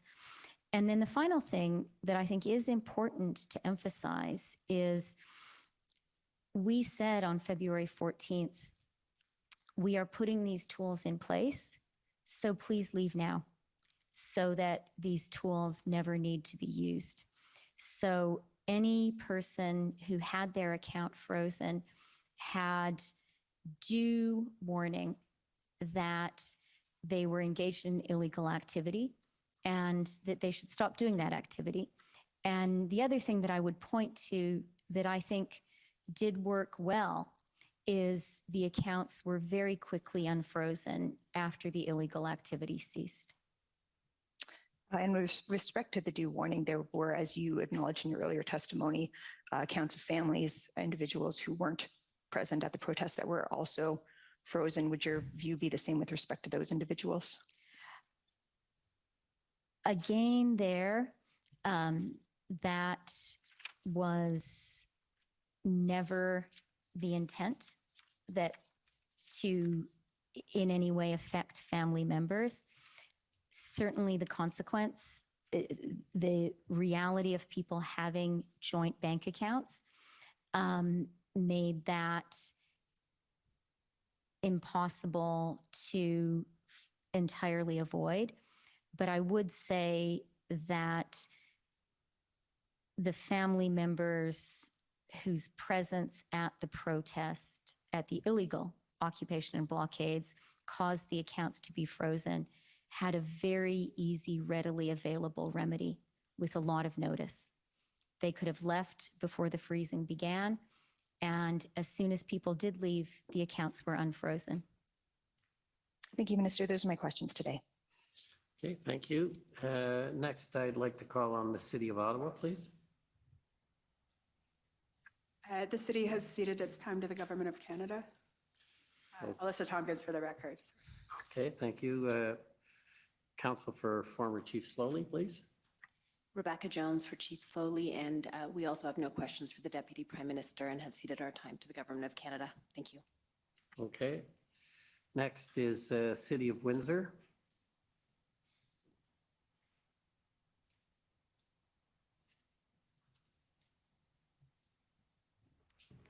Good afternoon, Deputy Prime Minister. My name is Jennifer King, and I am legal counsel to the City of Windsor. I only have a few moments with you this afternoon. You have testified about the macroeconomic impacts of the border blockades and the Ambassador Bridge blockade specifically. In my few moments with you, I want to shift tracks a bit and ask you to scope down and talk to us about the impacts of the blockades on the community and individual level. As you may be aware, I hope you're aware, Windsor is not just a road to the Ambassador Bridge, it's a community. It's a place where people live, work, and study. Are you aware that the bridge lands in the community? Yes, I am. Are you aware that for Windsor and Windsorites, the blockade of the bridge was felt directly and immediately? Yes, I am. I understand from Deputy Minister Sabia that Transport Canada has not completed an analysis of the blockade and the impacts on the local economy and local Windsor businesses. Is that right? That's right. Okay, but you are well aware of the importance of the automotive sector as an employer in the region, right? I'm very aware of that and was motivated by my awareness of that and some of the actions we've been discussing today. Okay, and you're aware that given the nature of the automotive sector, the blockade had a significant impact and resulted in almost immediately in shutdowns and partial layoffs? Yes. Can you tell us generally how impacts on the Canadian economy at this kind of macro level that you've been talking about trickles down and impacts local communities and residents, particularly communities like Windsor that are reliant on these types of automotive industries? I think you've been doing a very good job of telling us that. And certainly I'm, very prepared to agree with you that Windsor was very specifically and meaningfully affected. Okay. You also gave testimony this morning about US EV incentives. Mayor Dilkens gave evidence to this commission about the $5 billion investment announced in March through a joint venture between Stellantis and LG Energy Solutions to establish a battery manufacturing plant in the region. You're aware of that investment? Extremely. So this will be the first Canadian electric vehicle battery manufacturing facility? Well, let's get it off the ground, but I'm very optimistic about it. And Mayor Dilkens testified that these discussions and pre-planning about this investment was underway at the time of the blockade. Yes, I believe that's the case. Is this the kind of investment that you were concerned about, that you were talking about earlier today? 100%. The commission has heard evidence about the response in Windsor, Windsor Police and its policing partners to peacefully clear the blockade of the bridge. Were you aware at the time that the necessary policing efforts to maintain access to the bridge after the blockade impacted Windsorites? Yes. Deputy Minister Sabia agreed that the reopening of the bridge was key to avoiding greater damage to Canada's reputation as a good place to invest, Canada's reputation as a reliable trading partner. Do you agree? Yes, I do. For Windsorites, this isn't, of course, not about just what happened in February. Windsor has been host to this critical piece of infrastructure for almost a century. And Windsor keeps traffic flowing to this bridge every day, and that benefits the entire country, doesn't it? 100%. It helped us get the 3M masks, in fact. Right. So we've heard a number of witnesses recommend that the frameworks and laws to protect critical infrastructure should be studied and strengthened. Do you agree? I do. Would you also agree that Windsor is not only a stakeholder in debriefing the lessons learned and in developing these frameworks, but also an important partner? Yes, Windsor is definitely an important partner. Okay, thank you. Those are all my questions. Okay, thank you. Thank you. Next is the Windsor Police Service. Hi there, Heather Patterson for the Windsor Police Service. We have no questions for Minister Freeland and have ceded our time to the Government of Saskatchewan. I guess then we go to the Government of Saskatchewan. Good afternoon. My name is Mike Morris, and I'm counsel for the Government of Saskatchewan. Minister, spoiler alert, I hope to get you to agree with me as much as my colleague did just a couple of minutes ago. I guess we'll see where we get to. But Minister, I think I can start out with some easy ones. You're familiar with Farm Credit Canada, which is a federal crown corporation. Is that fair? Not intimately, but I know it exists. You grew up on the prairies. It used to be called Farm Credit Corporation. If I call it FCC, you'll understand what I mean. Is that fair? Yes. Okay. And are you aware that FCC is headquartered in Regina? Yes. Okay. And that it provides loans to farmers, correct? Yes. And Farm Credit Canada would have been a financial institution subject to the Emergency Economic Measures Order, correct? I believe so. And if I just call that the order, you'll understand what I mean. Is that fair? Yes. Okay. I want to refer you to an article from Farmers Forum, which is self-described as the largest circulation farm newspaper in Ontario. So I'm going to ask the clerk to pull up a document. It's POE SAS 703. And just while we're pulling this up, it's a May 3rd, 2022 article from Farmers Forum entitled, "Read the Documents, Farm Credit Compiled List of 9 Names for Possible Blacklisting." So we can see that on the screen there now. And I'm just going to read from the first 3 paragraphs of the article. So we'll just have to go down. There, perfect. Farm Credit Canada compiled a list of 9 people to be potentially blacklisted because of possible participation in the Freedom Convoy protest in February, according to internal FCC emails acquired by Farmer Forum through an access to information request. The access to information documents revealed that FCC employees were instructed to report the names of customers who were involved in the Freedom Convoy in Ottawa after the Emergencies Act was enacted on Feb 14. The Federal Lending Agency compiled a list of 9 people by viewing Twitter accounts and online media posts, as well as drawing from conversations with customers. Now, I expect we can agree that it's not surprising that FCC instructed its employees to report in this manner because FCC was required to do so under the terms of the order. Is that fair? Well, maybe not entirely. And I will say I am reading this news report for the first time as I see it on my screen. So my response is a little bit limited. But even in the paragraphs that you've displayed for us, there is a misunderstanding if this email is genuine. And I'm just saying because I haven't seen it, right? And we can look at reporting the emails. No. Reporting is a hard thing to do. I used to be a reporter, but the email that is reported on here saying if the federal government directs us to, that is a misunderstanding of how the order worked. We were always very conscious that it wasn't the job of the federal government or the Ministry of Finance to name specific names or to even know which names were involved. The way the order worked was that was to be a communication between law enforcement and the financial institutions. And I know it's not my job to ask you to agree with me, but I hope you will agree with me that that was appropriate, that elected ministers shouldn't be involved in naming specific names. So that was a misunderstanding. I think we should look at the documents referred to from that access to information request. So I'm going to ask the clerk to bring up POE SAS 704. And these are the documents which were obtained by Farmers Forum and that are referred to in this article.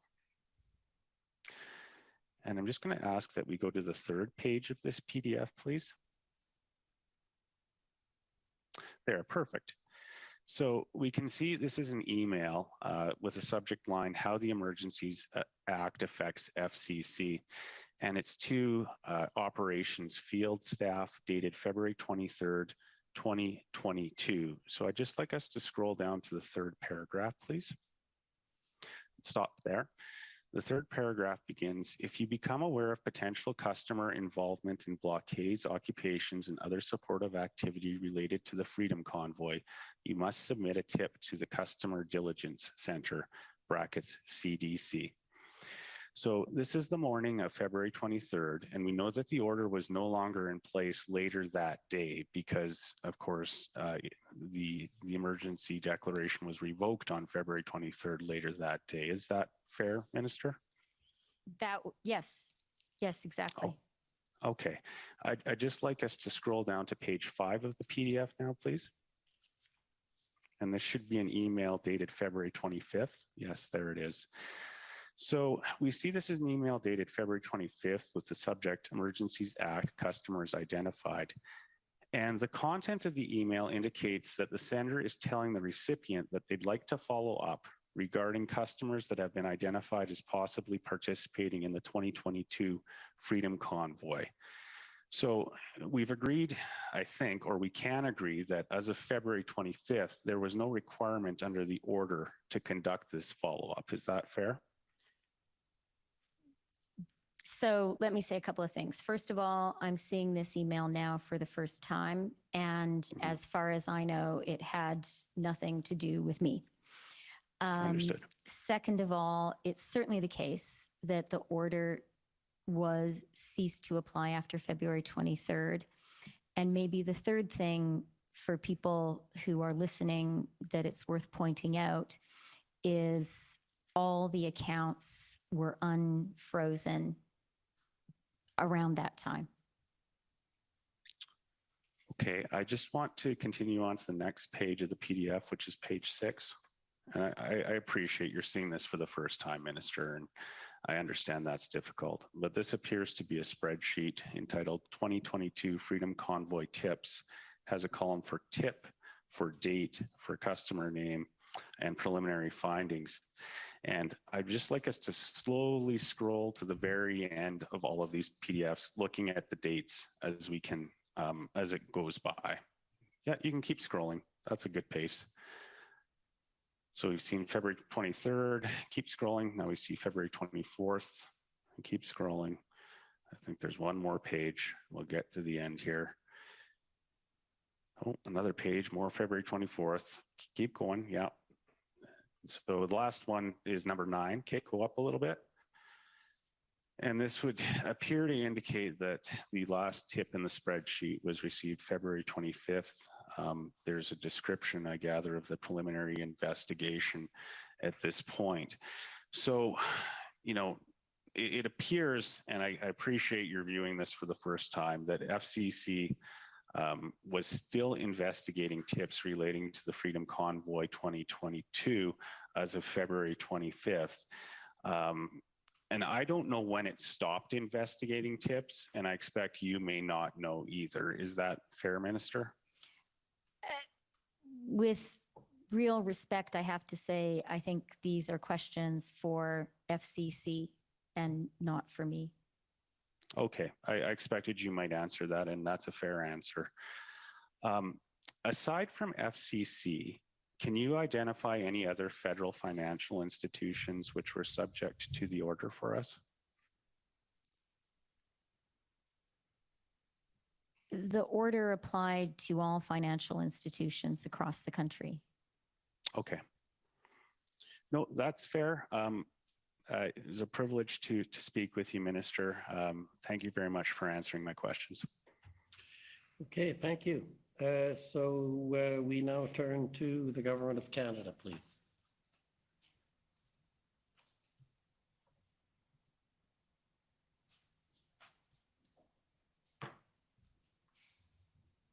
Good afternoon, Deputy Prime Minister. As you know, my name is Stephen Aylward. I'm one of the lawyers for the Government of Canada.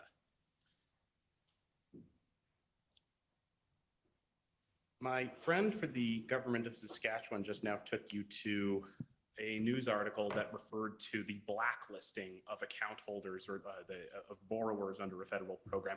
Was there anything in the Emergency Economic Measures Order that authorized or required financial institutions to blacklist an individual? No, there was not.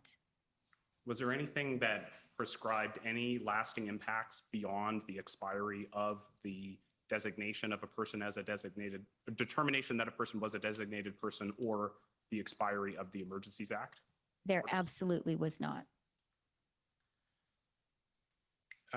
Earlier, my friend for Commission Counsel put it to you that on the issue of foreign funding, that there was no information that the government had in relation to foreign funding at the time of the declaration of the emergency. In your response, you mentioned open source information. I take it that would have included news articles? Yes, it would. Okay, and I won't take you to them, but I'm just going to read into the record the names of two such articles, pb.can.401755 and pb.can.401756. My friend for the Democracy Fund mentioned to you certain letters from the Canadian Truckers Association in which they expressed concern in December of 2021 over the removal of the exemption for cross-border trucking. Do you recall that? I do. And if we could pull up, Mr. Clerk, ssm.can.50335.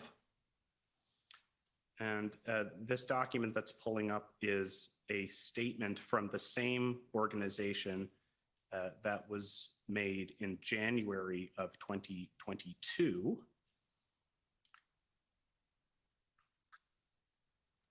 And if you see there, the statement says, the CTA does not support and strongly disapproves of any protests on public roadways, highways, and bridges. CTA believes such actions, especially those that interfere with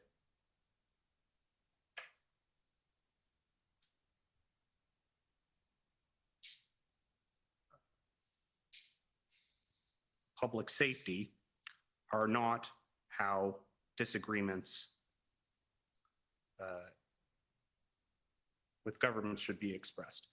Were you aware of that being the position of the Canadian Truckers Association at the time? Yes, I was. And indeed, if we could go to ssm.can.50987,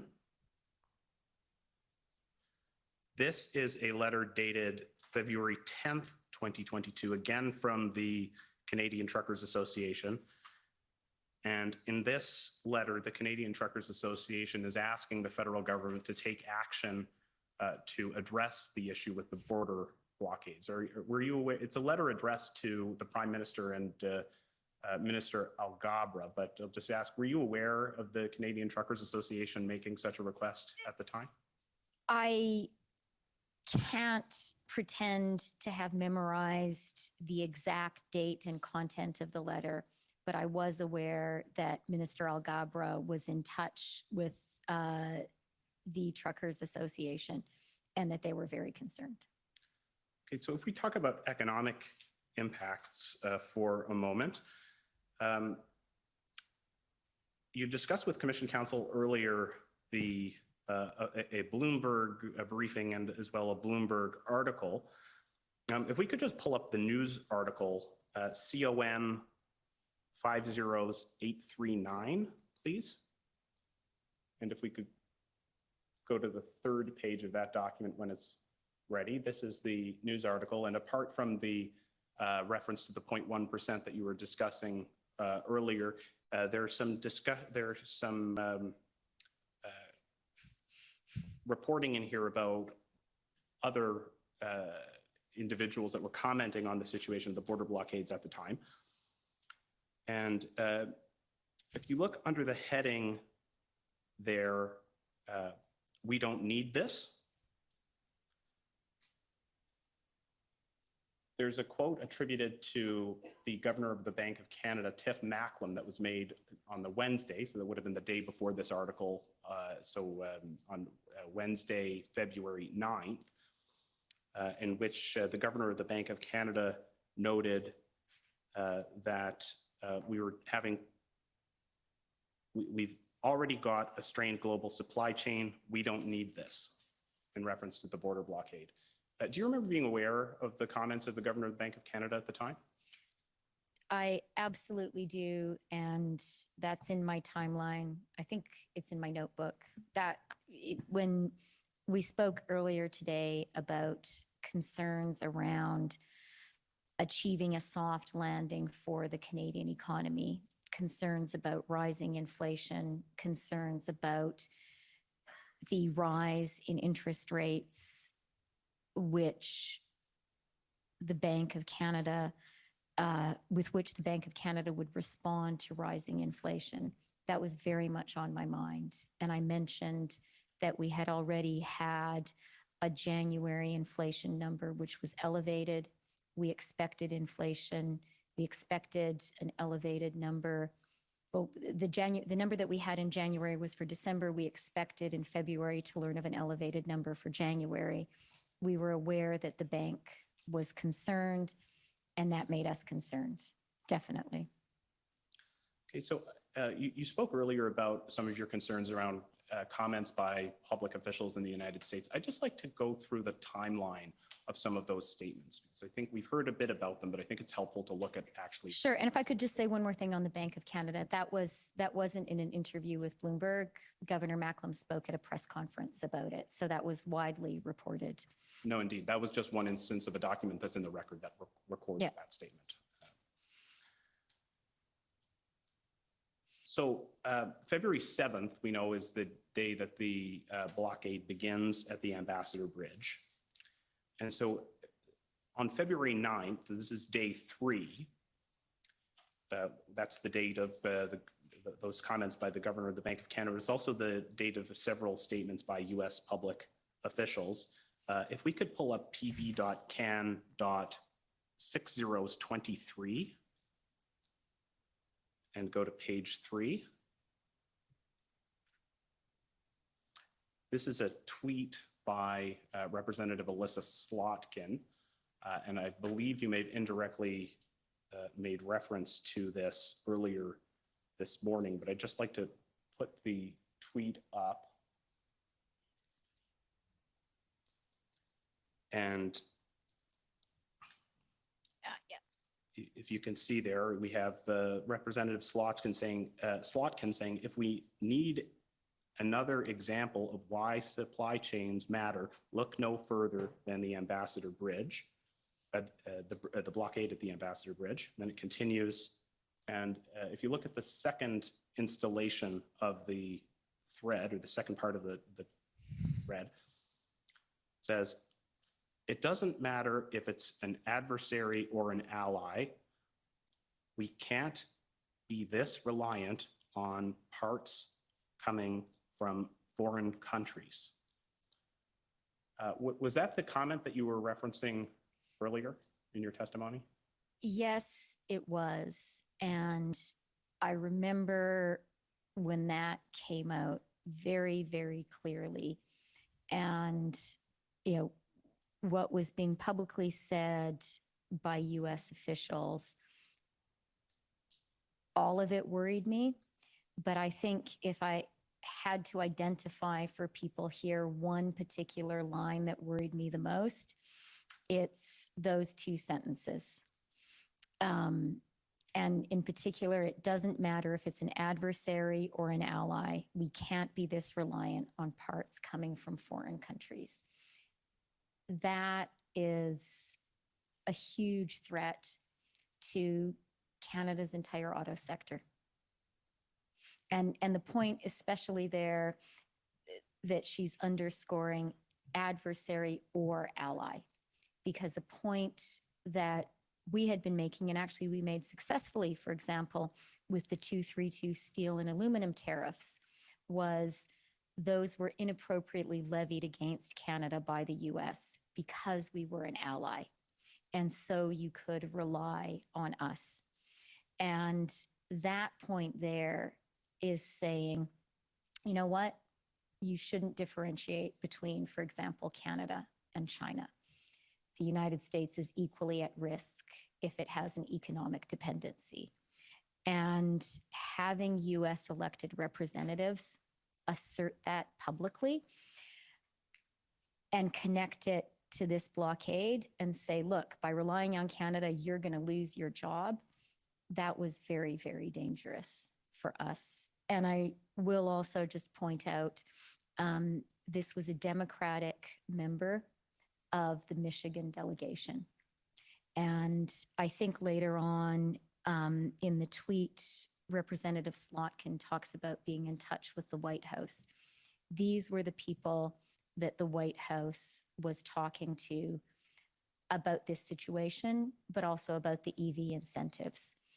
And their views mattered very, very much.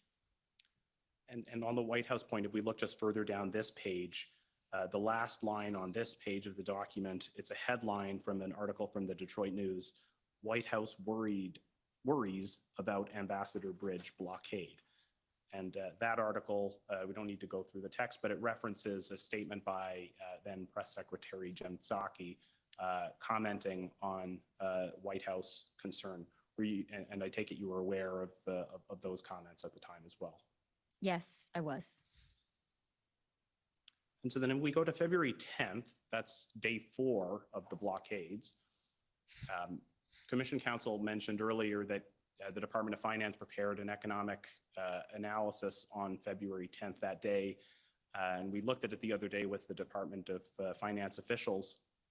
And that backgrounder noted that at that time, as of the 4th day, there were auto plant shutdowns at Ford, Stellantis, and Toyota plants that were caused by the Ambassador Bridge blockade.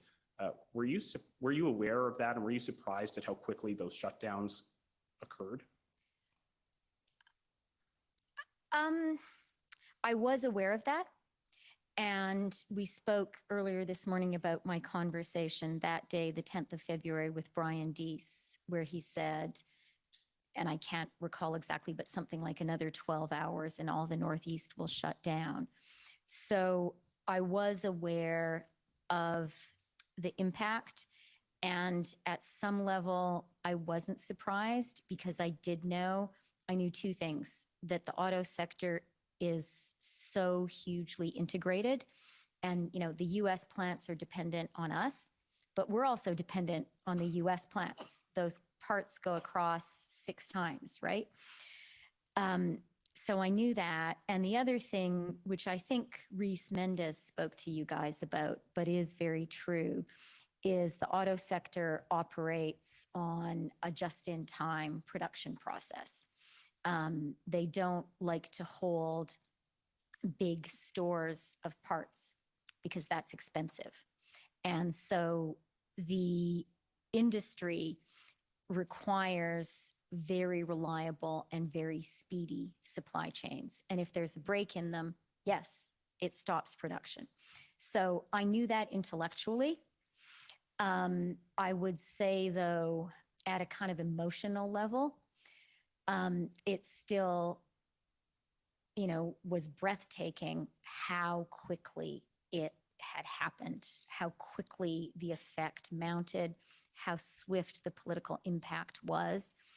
And I think that was the case also for the White House. And that was reflected in my Brian Deese conversation, where he sort of said, yeah, you've been telling us about the integration, but now I really see it. And so you mentioned you spoke to Brian Deese, and part of that was setting up a call with the president, between the president and the prime minister, which then took place the following day. What was your reaction when you heard that that call had taken place the next day after you'd begun the process to set it up? So I was glad that the conversation happened, because I knew it was important and valuable for the prime minister to have a chance to explain the situation, to discuss the situation directly with the president. So that was good. But, and I had asked Brian for that call to happen. But at another level, I was quite concerned by how quickly the call was set up, because the speed of response spoke to me about the degree of concern. We've heard earlier in this proceeding about a statement that was released by Governor Whitmer on February 10th. There was a second statement that Governor Whitmer released on February 11th. And if we could just pull that one up, it's pb.can.401840. And as part of that statement, Governor Whitmer said, we cannot allow another minute to go by unnecessarily, calling on the Canadian government to act. Was it unusual for Governor Whitmer to be issuing two statements on the same topic one day after the next? Very unusual. And the content of her statement was also very striking.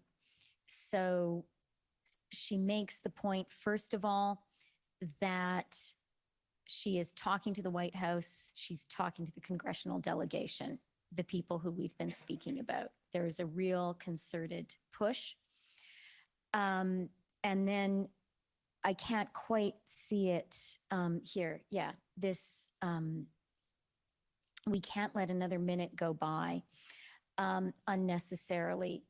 That was also striking to me and speaks to how I perceived, and I believe rightly, the economic situation, that every minute, every hour counted, that the situation was deteriorating really hour by hour, and Canada was being very harmed. And so that speaks to why I believed, and I think it was the right judgment, we needed to act really swiftly. And if we fast forward then to after the events of January and February, have you heard anything from business leaders since that time about the impacts of the blockades? I have. And I'll give you a couple of examples. PDAC is a big annual Toronto mining conference. If you're in the mining industry, you will have heard of it. It's famous among miners, and Canada is rightly proud to host it every year and to be the mining capital of the world. PDAC this year, because of COVID restrictions, it's normally held in the winter, but it was held in June. And at PDAC in Toronto in June, Jonathan Wilkinson, the Minister of Natural Resources, and I convened a table to talk about critical minerals and metals and electric vehicles. And one thing that really struck me was, and we had sort of miners there, processors, and also car companies and car parts people, sort of the full circle of that sector. One of the people there, the Canadian CEO of a Japanese car company, proactively sort of went around the table. Everyone raised their points about critical minerals and metals and EVs and opportunities in Canada. And this CEO, who is a guy whose job is to get his Japanese headquarters to invest in Canada. And he raised in his remarks, I think it was the first thing he said, I'm still getting questions around the blockades and the occupation. And I need to be able to say to my headquarters in Japan that this is not going to happen again in Canada, that they can be confident that that access to the US market is not going to be impeded. So that was very striking to me, that still in June, even after our action, which worked, there were still those lingering concerns. And it made me glad that we had acted when we did and not later. And then just in October, I was in Windsor, which we've heard so much about earlier today, speaking about the economy, actually at a big car parts event. And one of the car industry journalists asked me a question, and I'm, it's on the public record exactly what he said, but I'm just recalling broadly. His question was basically, can you offer assurances that something like the convoy and the blockade won't happen again? It continues to be a major concern in the car industry here. And again, I was surprised that someone in October was still asking the question. And it was further evidence to me of how serious the threat had been. And, while taking very seriously the magnitude of our action, and the reluctance that any government should have on ultimately acting as we did, that question was a confirmation for me that there was very great harm that was in the process of being done. And I was glad that we acted to stop the harm. Thank you. Shifting gears, if we talk about the economic measures my friend from the government of Alberta put it to you that there was no need to adopt the economic measures, that police had adequate tools to clear the blockades without them. I take it that you did not direct the commissioner of the RCMP to use any of the tools made available in the emergency economic measures order? I absolutely did not. And so to the extent that police made use of those tools, that was because they believed in their judgment that it would be a useful thing to do in carrying out their duties. Yes, that would be correct. And have you heard anything from police officers about whether they in fact found those tools to be effective in dealing with the situation? I'm not the main person who speaks to or hears from police officers, but it is my understanding that the tools were used and that they were effective. I'd like to ask you a couple more questions about the readout of the February 13th banks call that that Commission Council went through with you earlier this morning. First, Commission Council took you to the email setting up that call from Tyler Meredith, in which he alluded to previous communications with the Canadian Bankers Association, in which he relayed that the message from the industry, mainly speaking for their legal counsels, is that we have this under control and we're generally feeling comfortable with the current regime. Do you remember that exchange? I remember that exchange from this morning. I didn't remember that email from the time, but I remember our conversation this morning. So my question is just, in light of your call on February 13th with the bank CEOs, do you believe that statement as expressed in the email that the banks believe they have the situation under control and are comfortable with the current regime, do you believe that was an accurate statement based on the reaction of the bank CEOs on that call? I didn't write it, and I can't remember whether I read it at the time or not. But what I can say 100% based on the conversation that I had, which I both recorded and remember certainly parts of it with striking kind of branded on my brain clarity, is when I spoke to the bank CEOs on the Sunday, they were very, very concerned. They did not feel the situation was under control. We did not discuss with them specific measures. I was sort of in listening mode, apart from kind of saying to them, you know, buck up, gentlemen, and do tell your investors that Canada is great. And sort of wanting to give them confidence in our leadership. But as you have seen from the transcript, they volunteered, a number of them, two things. One, grave concern about the economic situation, and two, absolute concern, and I would even say frustration, that the tools available to them were both inadequate. You remember from that transcript, there was the point made of, we tried to get a court order, but it took 4 hours, and by the time we tracked it down, the money had moved to another account.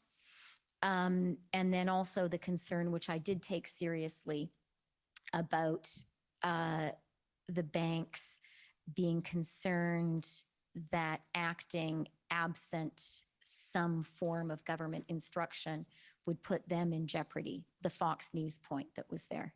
And so the banks were effectively asking for more government regulation. I suppose you could put it that way.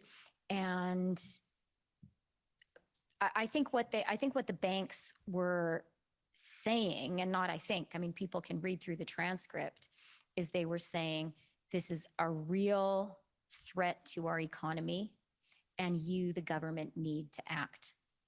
And I think they were right. And the other thing that I will say there is, it's not in the ordinary way of things for leaders of big Canadian businesses to want the government to do more in the economy. I would say quite the contrary.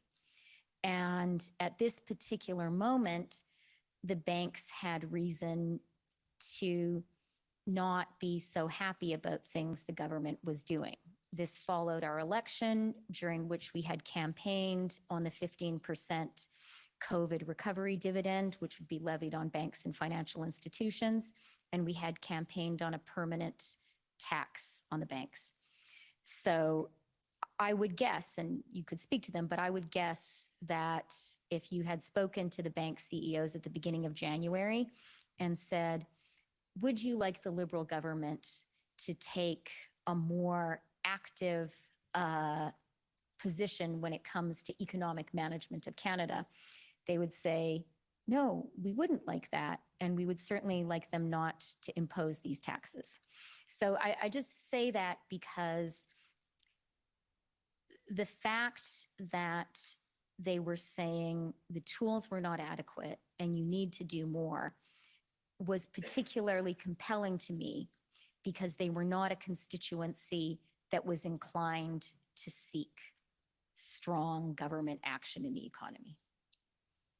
Just on the Fox News point that you just mentioned, in the Commission's overview report on fundraising, they trace the flow of funds through the crowdfunding platforms and show that there was $1 million raised through the GoFundMe campaign that was paid into a TD bank account, and that TD froze that account on Thursday, February 10th, so before the phone call. And there's So the Fox News coverage, when it says on the readout of there having been Fox News coverage that Friday of an incident, you're aware that was in reference to TD freezing that, the $1 million from the GoFundMe campaign? Yeah, that makes sense. That makes sense that it was Bharat Masrani speaking.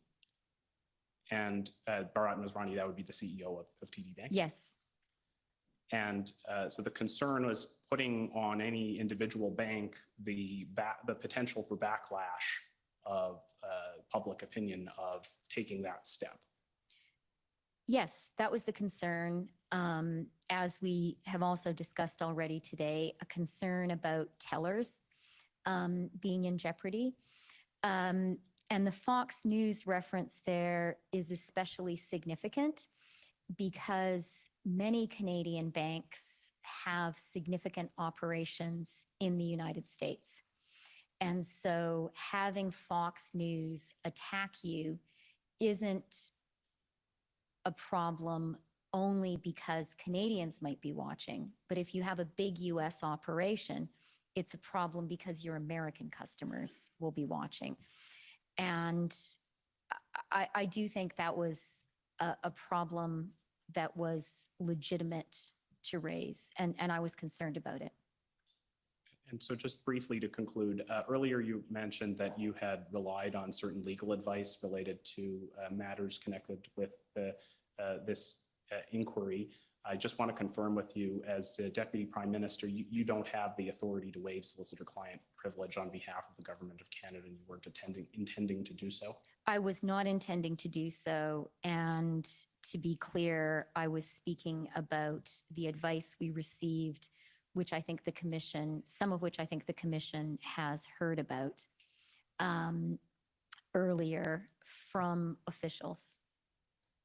Thank you. Those are my questions. Thank you, Commissioner. Thank you. Any re-examination?